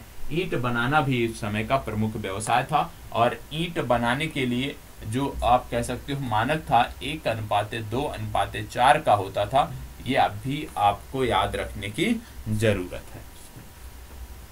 चलिए अगला है, बर्तन जो होते थे बर्तन पाक पर बनाए जाते थे, जिनकी जो आप कह सकते हो सतह होती थी उसकी यदि हम बात करें तो जो सतह होती थी उसकी चमकीली लाल सतह एवं काले रंग से विचित्र होती थी। ठीक है, और इसके बाद आपको अगला देखने को मिलता है सुक्ति शिल्प, जिसको बोलते हैं सेल वर्क। तो सुक्ति शिल्प या सेल वर्क भी एक उन्नतशील उद्योग था इस समय में। इससे कटोरे, कलछियां तथा खेल की गोटियां बनाई जाती थी। हड़प्पाई लोगों को लोहा का ज्ञान नहीं था। भारतीयों को लोहे का ज्ञान 1000 ईसा पूर्व के लगभग हुआ है। तो याद रखना है कि यदि आपसे पूछ लिया जाए कि क्या हड़प्पा के लोगों को लोहे का ज्ञान था तो आप बताओगे कि हड़प्पा वासियों को लोहे का ज्ञान नहीं था, लोहे के ज्ञान से ये परिचित नहीं थे। व्यापार तथा वाणिज्य की बात आ जाती है। व्यापार तथा वाणिज्य की यदि हम बात करें इसमें, तो आपको देखने को मिलता है उद्योग तकनीक हमने देखा, उद्योग तकनीक के बाद व्यापार और वाणिज्य की बात आती है। इसमें आपको देखने को मिलता होगा कि जो कृषि उपज है, क्योंकि कृषि एक प्रमुख व्यवसाय था, औद्योगिक कच्ची सामग्री, ताम्र खनिज, रत्न, उपरत्न आदि का व्यापार किया जाता था। धातु की निर्मित वस्तुएं विशेषतः पात्र, तवे, कढ़ाइयां, हथियार आदि रत्नों, उपरत्नों, स्वर्ण तथा चांदी के आभूषणों का विभिन्न क्षेत्रों के साथ व्यापार किया जाता था। ठीक है। आंतरिक एवं विदेशी दोनों व्यापार उत्कर्ष अवस्था में थे। व्यापार वस्तु विनिमय प्रणाली पर आधारित था। तो याद रखिएगा, वस्तु विनिमय प्रणाली आपने निश्चित रूप से अर्थव्यवस्था पढ़ा होगा, तो शुरुआत ही यहीं से होती है कि भाई वस्तु विनिमय प्रणाली क्या थी। तो इसकी जो शुरुआत थी वो व्यापार जो हुआ करता था वो वस्तु विनिमय प्रणाली पर आधारित था। यह आपको पता होना चाहिए। जिनको वस्तु विनिमय प्रणाली ना पता हो उनको सिर्फ इतना याद रखना है कि इस समय जो भी आप व्यापार करते थे वो पैसे से नहीं होता था, एक वस्तु के बदले दूसरे वस्तु को आप खरीदते थे। एक वस्तु देते थे, उसके बदले दूसरे वस्तु खरीदी जाती। ठीक है। अब इसमें यदि हम देखें तो व्यापार की सबसे प्रमुख वस्तु संभवतः सूती वस्त्र थी। आंतरिक व्यापार में गांव से खाद्य सामग्री के बदले सूती वस्त्र तथा धातु निर्मित गांवों को भेजी जाती थी। तो जैसे वस्तु निर्मित प्रणाली में होता है कि एक वस्तु के से आप एक्सचेंज कर दूसरी वस्तु लेते हो, तो वही यहाँ पे देखने को मिल रहा है कि गांवों से जो रॉ मटेरियल होते थे, विशेष रूप से खाद्य सामग्री, और खाद्य सामग्री के बाद जो रॉ मटेरियल होते थे वो मंगाए जाते थे और बदले में उनको सूती वस्त्र और जो धातुएं होती थी वो भेजी जाती थी। विदेशी व्यापार की यदि हम बात करें तो सैंधो सभ्यता में विदेशी व्यापार की भी बात आती है। सैंधो सभ्यता में ऐसा बोला जाता है कि सैंधो सभ्यता में विदेशी व्यापार उत्कृष्ट अवस्था में था। इनका व्यापार मुख्यतः मध्य Asia, Afghanistan, Iran, Turkmenistan, Bahrain द्वीप तथा मेसोपोटामिया की सुमेरिया सभ्यता से था। ये आपको पता होना चाहिए। हड़प्पा सभ्यता में आयात की जाने वाली प्रमुख वस्तुओं की यहाँ पे लिस्ट है। तो आइए देख लेते हैं कि हड़प्पा सभ्यता में प्रमुख वस्तुएं कहाँ से आयात की जाती थी, क्योंकि कई बार परीक्षा में क्या होता है यही देके मैच करने को, मिलान करने को बोल दिया जाता है। अब इसमें यदि देखेंगे तांबा की यदि हम बात करते हैं, सबसे पहली बात तांबा की करते हैं। तो तांबा के संदर्भ में आपको बता दें कि इसका जो आयात स्थल था वो था खेतड़ी की खाने, बलूचिस्तान तथा अफगानिस्तान, याद रखना है। ठीक है। टेक्कल कोटा क्षेत्र, ये भी इसी का आप कह सकते हो जुड़ा हुआ था। तो तांबा मुख्यतः जो है राजस्थान, बलूचिस्तान तथा अफगानिस्तान से जो है आयात किया जाता था। सोना की यदि हम बात करें तो टेक्कल कोटा क्षेत्र बोलते हैं, कर्नाटक में है, तो कर्नाटक से आयात किया जाता था। इसके बाद आता है चकमक के फलक। चकमक के फलक की यदि हम बात करें तो यह रोहिणी की पहाड़ियां हैं, यहाँ से इसका आयात होता था। फिर बात आती है लाजवर्द की। लाजवर्द की यदि हम बात करें तो कश्मीर तथा अफगानिस्तान से इसका आयात किया जाता था। तो चार हमने प्रमुख वस्तुओं को देखा कि इनके क्षेत्र कौन से थे। फिर बात आती है अन्य वस्तुओं की। अन्य वस्तुओं में जैसे टिन आ गया, चांदी हो गया, सीसा हो गया, इंद्रगोप हो गया, कार्नेलियल मनके हो गया। सबसे पहले हम बात करेंगे कार्नेलियल मनके की। तो इसके बारे में आपको बता दें कि इसका आयात गुजरात तथा सिंध प्रांत से होता था। इंद्रगोप की बात करें तो इसका आयात सौराष्ट्र से हुआ करता था। सेल खड्डी की बात करें तो इसका आयात बलूचिस्तान से हुआ करता था। सीसा की यदि हम बात करें तो दक्षिण भारत, अफगानिस्तान एवं ईरान से इसका आयात हुआ करता था। चांदी की यदि हम बात करें तो अफगानिस्तान, ईरान एवं राजस्थान की जावर व अजमेर की खानों से इसका आयात हुआ करता था। और यदि हम टिन की बात करें तो टिन का आयात जो है वो अफगानिस्तान से हुआ करता था। ठीक है। तो ये कुछ चीजें हैं जो आपको पता होना चाहिए, क्योंकि यहाँ से प्रारंभिक परीक्षा में मैचिंग को दे दिया जाता है कि ये संबंधित क्षेत्र हैं और ये संबंधित क्षेत्र से आयात की जाने वाली वस्तुएं हैं, इनको आप मिलान कीजिए। तो इसके लिए आपको तैयार रहना है, जरूरी है कि ये फैक्ट आपको रटे होने चाहिए। फिर आगे बढ़ते हैं तो अगला देखने को मिलता है अभी तीन अन्य स्थानों से कुछ वस्तुएं आयात की जाती थी, जैसे फिरोजा और हरितास्म ईरान से इसका आयात होता था। जगमुमड़ी महाराष्ट्र से इसका आयात होता था। और गोमेद सिक्त या सिक्त स्फटिक, इसका आयात तो सौराष्ट्र या गुजरात से होता था। गोमेद सिक्त स्फटिक, इसका आयात सौराष्ट्र या गुजरात से हुआ करता था। विशेष तथ्यों की यदि बात करते हैं तो देखने को मिलता है कि हड़प्पाई लोगों का जो व्यापारिक संबंध था वो इराक तथा मिस्र से था।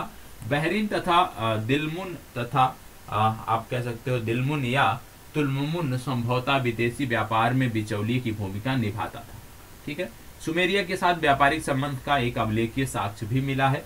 यहाँ के शासक सारगोन के मिट्टी की पट्टियों पर अंकित अभिलेख से ज्ञात होता है कि यहाँ के उर नगर के व्यापारियों का संबंध दिलमुन अथवा तिलमुन, जिसको मगन बोलते हैं, ओमान से संबंधित क्षेत्र है, वहां से था। तो आप इतना याद रखिए कि सुमेरिया के साथ व्यापारिक संबंधों का साक्ष्य एक अभिलेख से हमें मिला है, सिंधु सभ्यता से संबंधित, जो हमें याद रखना है। तो यहाँ से हमने देखा कि व्यापार तथा वाणिज्य जो था वो उत्कृष्ट अवस्था में था। जैसे हम घरेलू व्यापार करते थे, इसी तरह से विदेशी व्यापार भी उस समय उत्कृष्ट अवस्था में था। घरेलू व्यापार के लिए जहाँ राजस्थान महाराष्ट्र के साथ साथ गुजरात था, वहीं जब विदेशी व्यापार की आप बात करते हो तो विदेशी व्यापार के संदर्भ में आपको याद रखना है कि अफगानिस्तान हो गया, ईरान हो गया, ईरान के साथ साथ अभी हमने देखा अफगानिस्तान, ईरान के साथ साथ पाकिस्तान हमने देखा, बलूचिस्तान वाला क्षेत्र हमने देखा, तो यहाँ से भी चीज़ें आयात की जाती थी। अब बात आती है माप तौल कि हड़प्पा सभ्यता में माप तौल की इकाई क्या थी, किस आधार पे माप तौल किया जाता था। और आप जानते हैं कि जब बात करते हो हड़प्पा की तो मिस्र और इराक से भी इनका जो व्यापार था वो उत्कृष्ट अवस्था में था।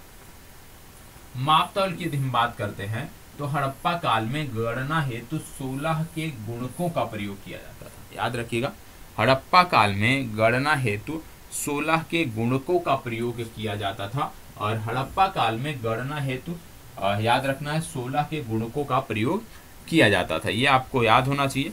आपको बता दें कि भले ही 16 के गुणकों का प्रयोग किया जाता था, लेकिन इस समय काल के जो अधिकांश वाट हुआ करते थे उनकी यदि हम बात करें तो ये घनाकार हुआ करते थे।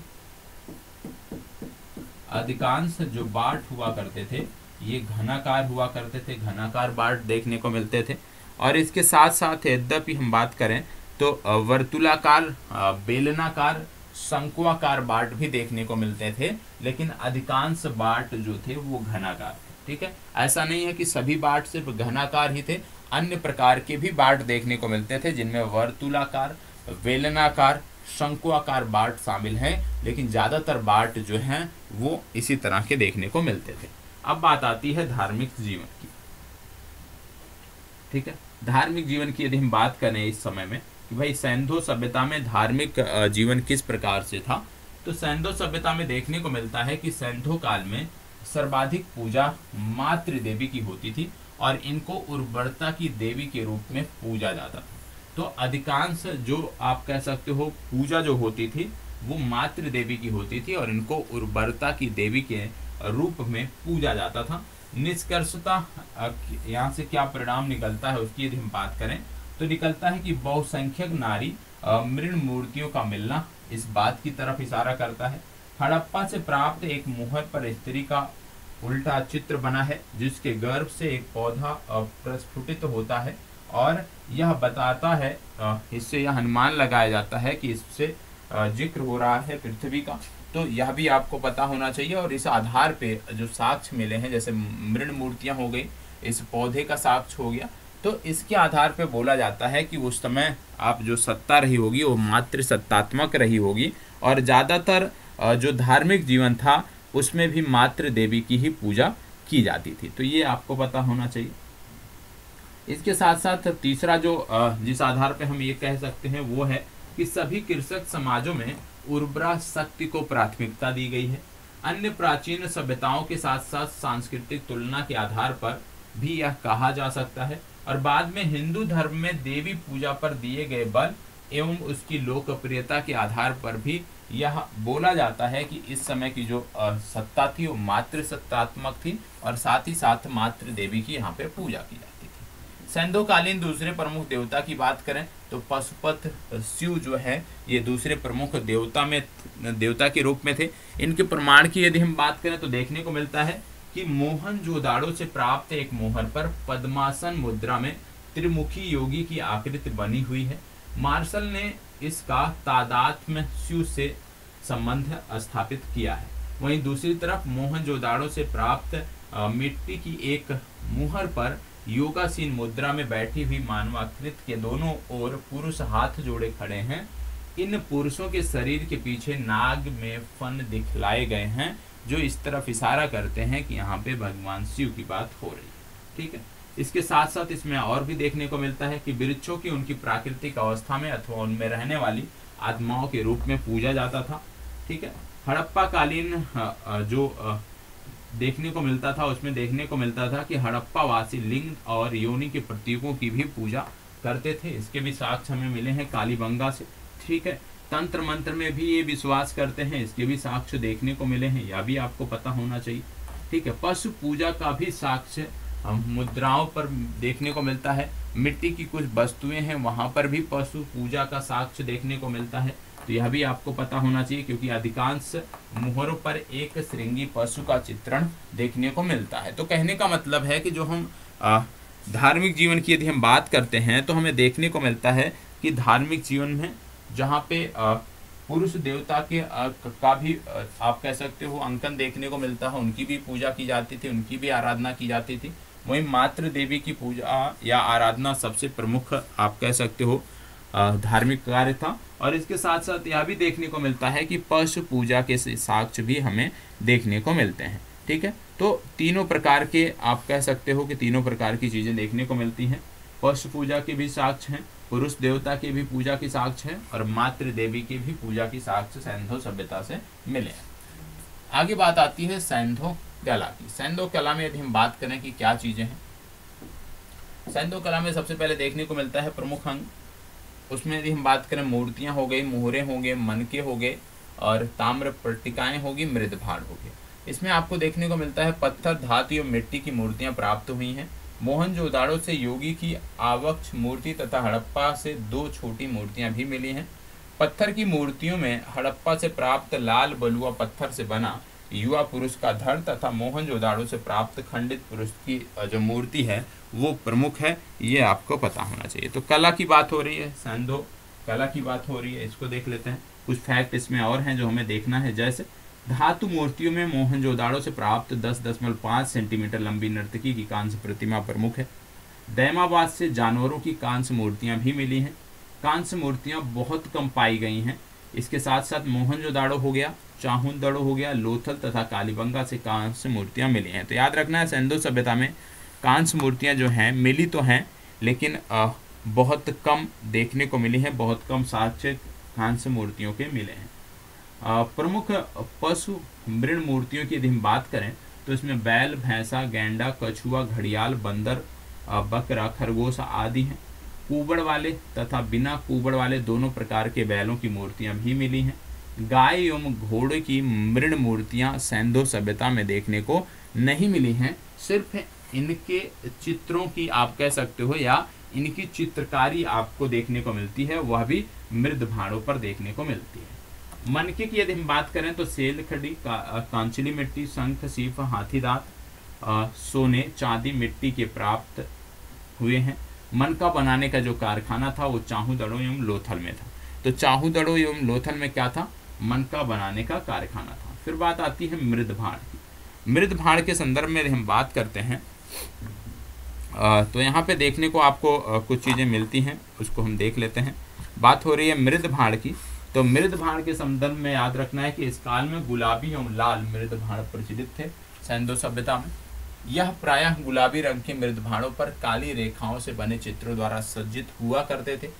मोहनजोदाड़ो से एक विशेष कोटि का चमकीला धूसर मृद भाड़ भी प्राप्त हुआ है, जिस पर जामुनी रंग के लेप की विशिष्ट औपकारी ग्लेलिंग की गई है। यह संभवतः औपकारी का विश्व में सबसे प्रथम प्रमाण होगा। ठीक है, लिपि की यदि हम बात करें तो दाईं से बाईं लिखी जाने वाली लिपि देखने को मिलती है, जिनमें 400 से 500 संकेत देखने को मिलते हैं, और यह भाव चित्रात्मक लिपि हुआ करती थी, जिसी के कारण अभी तक इसको पढ़ा नहीं जा सका है। ठीक है, आगे बढ़ते हैं तो देखने को मिलता है निर्जातियों के बारे में। तो इतिहासकारों का एक वर्ग है जो ये कहता है कि अधिकांश हड़प्पाई लोग द्रविड़ निर्जाति से थे, और अन्य इतिहासकार हैं जो बताते हैं कि आर्द्र, ऑस्ट्रेलाइड, मंगोलाइड और अल्पाइन प्रकार की प्रजातियां भी इस समय रहती थी। पत्तन की यदि हम बात करें तो पत्तन के संदर्भ में याद रखिएगा, हड़प्पा सभ्यता के पतन के कारण विभिन्न विद्वानों द्वारा अलग अलग मत दिए गए हैं, जिनमें सिंधु नदी की बाढ़ अर्नेस्ट मैके एवं जॉन मार्शल ने इसको बताया था कि भाई पर्यावरणीय ह्रास के कारण इसका जो पतन हुआ है वो हुआ है। तो इनका पतन क्यों हुआ है ये आपको पता होना चाहिए, ठीक है। और पत्तन की यदि हम बात करें तो याद रखना है, लोथल स्थल जो था एकमात्र पत्तन था सिंधु सभ्यता का भोगवा नदी के तट पर। लेकिन यहाँ पे बात हो रही है कि सिंधु घाटी सभ्यता का पतन कैसे हुआ। पतन के संदर्भ में अलग अलग विद्वानों के अलग अलग मत हैं, और ये जो अलग अलग मत हैं ये आपके लिए उतने ही महत्वपूर्ण हैं, इसको आपको उसी तरह से देखना है। जैसे एक विद्वान है जिनका नाम है अर्नेस्ट मैके एवं जॉन मार्शल। अर्नेस्ट मैके एवं जॉन मार्शल कहते हैं कि सिंधु नदी के बाढ़ आई और उस बाढ़ के कारण ये जो पूरी सभ्यता थी ये पूरी की पूरी सभ्यता प्रभावित हुई, और पर्यावरणीय ह्रास के कारण जो है इस सभ्यता का अंत हुआ। वहीं दूसरा है मार्टिन व्हीलर, स्टुअर्ट पिगेट और मैके तथा गार्डन चाइल्ड बताते हैं कि आर्य आक्रमण हुआ और आर्य आक्रमण के कारण इस सभ्यता का पतन हो गया। तो ये आपको पता होना चाहिए। फिर इसके बाद आते हैं नाम ऑरेल स्टीन का। ऑरेल स्टीन ने बताया कि जलवायु परिवर्तन हुआ और जलवायु परिवर्तन के कारण ये सभ्यता समाप्त हो गई। फिर इसके बाद नाम आता है आरएल राइक्स और एच.टी. लैम्ब्रिक, और साथ ही साथ है एम.आर. साहनी का। इन्होंने बताया कि भूतात्विक परिवर्तन के कारण जो है सिंधु सभ्यता का पतन हुआ, सिंधु सभ्यता नष्ट हुई, ठीक है। इसके साथ साथ अगला आपको देखने को मिलता है W.F. अल्ब्राइट, और W.F. अल्ब्राइट ने बताया कि विदेशी व्यापार में गतिरोध के कारण इस सभ्यता का पतन हुआ। और लास्ट में बात आता है K.U.R. कैनेडी, महत्वपूर्ण भी है। K.U.R. कैनेडी ने बताया कि महामारी के चलते इस सभ्यता का अंत हुआ।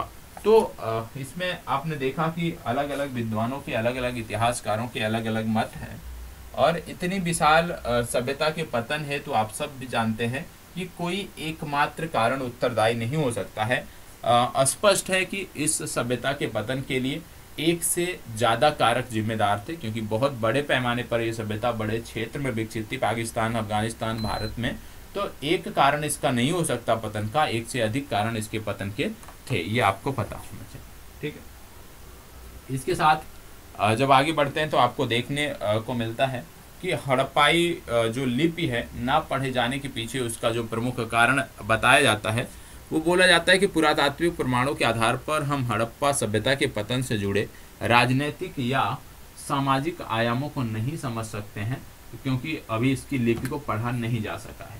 उपलब्ध प्रमाणों के आधार पर मात्र इतना हम कह सकते हैं कि हड़प्पा सभ्यता का जो पतन हुआ वस्तुतः नगरीकरण के क्रमिक अथवा आकस्मिक पतन की कहानी है, जिसमें एक नगर विहीन काल की पूर्व पीठिका तैयार की।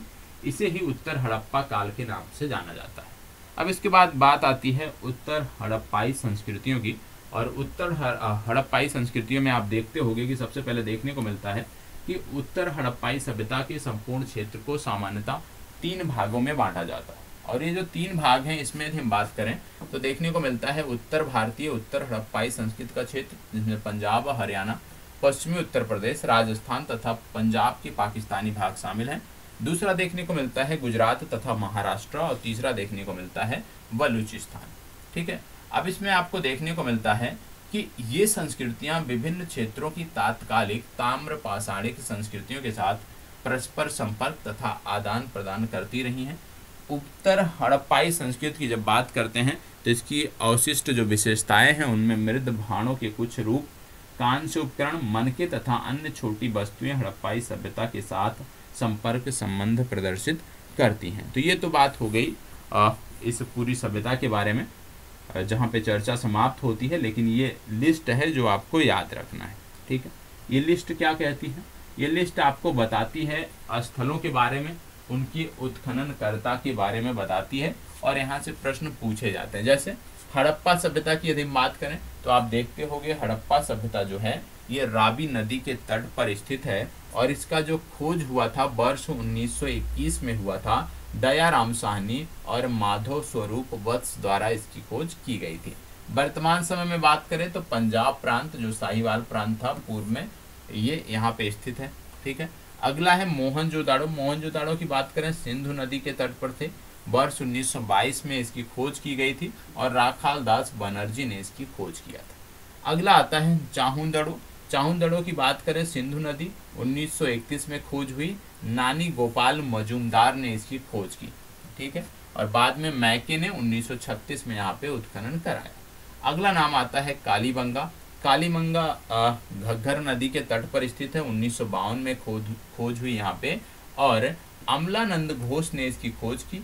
1961 में बीबी लाल एवं बी के थापर ने यहाँ पे उत्खनन का कार्य आरंभ कराया।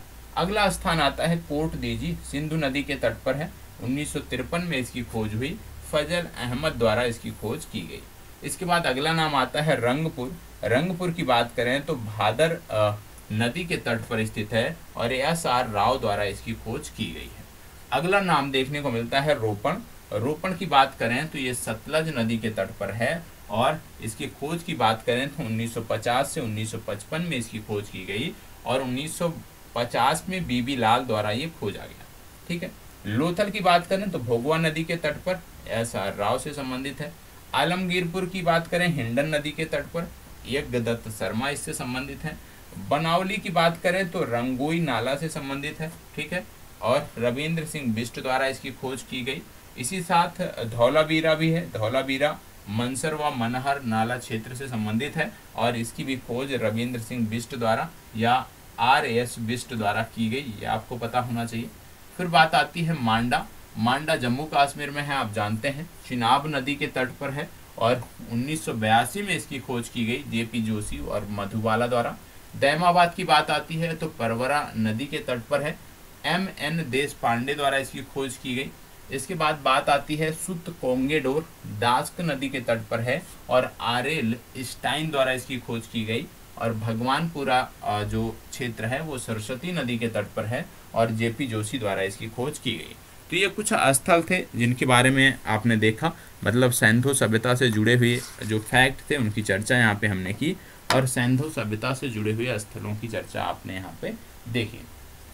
आगे जो चर्चा देखने को मिलेगी वो अगला जो आपको देखने को मिलेगा, हालांकि वैदिक काल भी हमारे लिए महत्वपूर्ण है, लेकिन वैदिक काल से हमारी परीक्षाओं में प्रश्न ज़्यादा नहीं पूछे गए हैं, इसलिए अभी वैदिक काल की चर्चा मैं नहीं करूँगा। वैदिक काल के स्थान पे हम आगे बढ़ेंगे, और हम 6ठी शताब्दी ईसा पूर्व के धार्मिक आंदोलनों से अपनी शुरुआत अब करेंगे, और उसमें विशेष रूप से जैन धर्म को हम देखेंगे, बौद्ध धर्म को देखेंगे, क्योंकि यहाँ से हमारी परीक्षा में हमारे लिए प्रश्न बनते हैं, तो इनकी हम बात करेंगे। और इसके बाद फिर हम मौर्य काल पे आएंगे, गुप्त काल पे, और प्रयास यही रहेगा कि आपकी परीक्षा तक जो महत्वपूर्ण टॉपिक हैं इतिहास के वो इस तर्ज पर भी समाप्त किए जाएँ, क्योंकि चित्रात्मक प्रस्तुति हमने देखी है, वो आपके चैनल पे पब्लिश है, आप जाके देख सकते हैं, वहाँ से भी आपका क्विक रिवीजन होगा। तो इतनी चीज़ें थी आज की इस क्लास के लिए, और फिर मिलते हैं अगली कक्षा में। और रही बात पीडीएफ की, तो पीडीएफ आपको मोबाइल ऐप जो है, मोबाइल ऐप के एसटीडी मटेरियल के सेक्शन के अंतर्गत मिल जाएगा, वहाँ पे जाके आप इस पीडीएफ को देख सकते हैं। ठीक है, चलिए, धन्यवाद।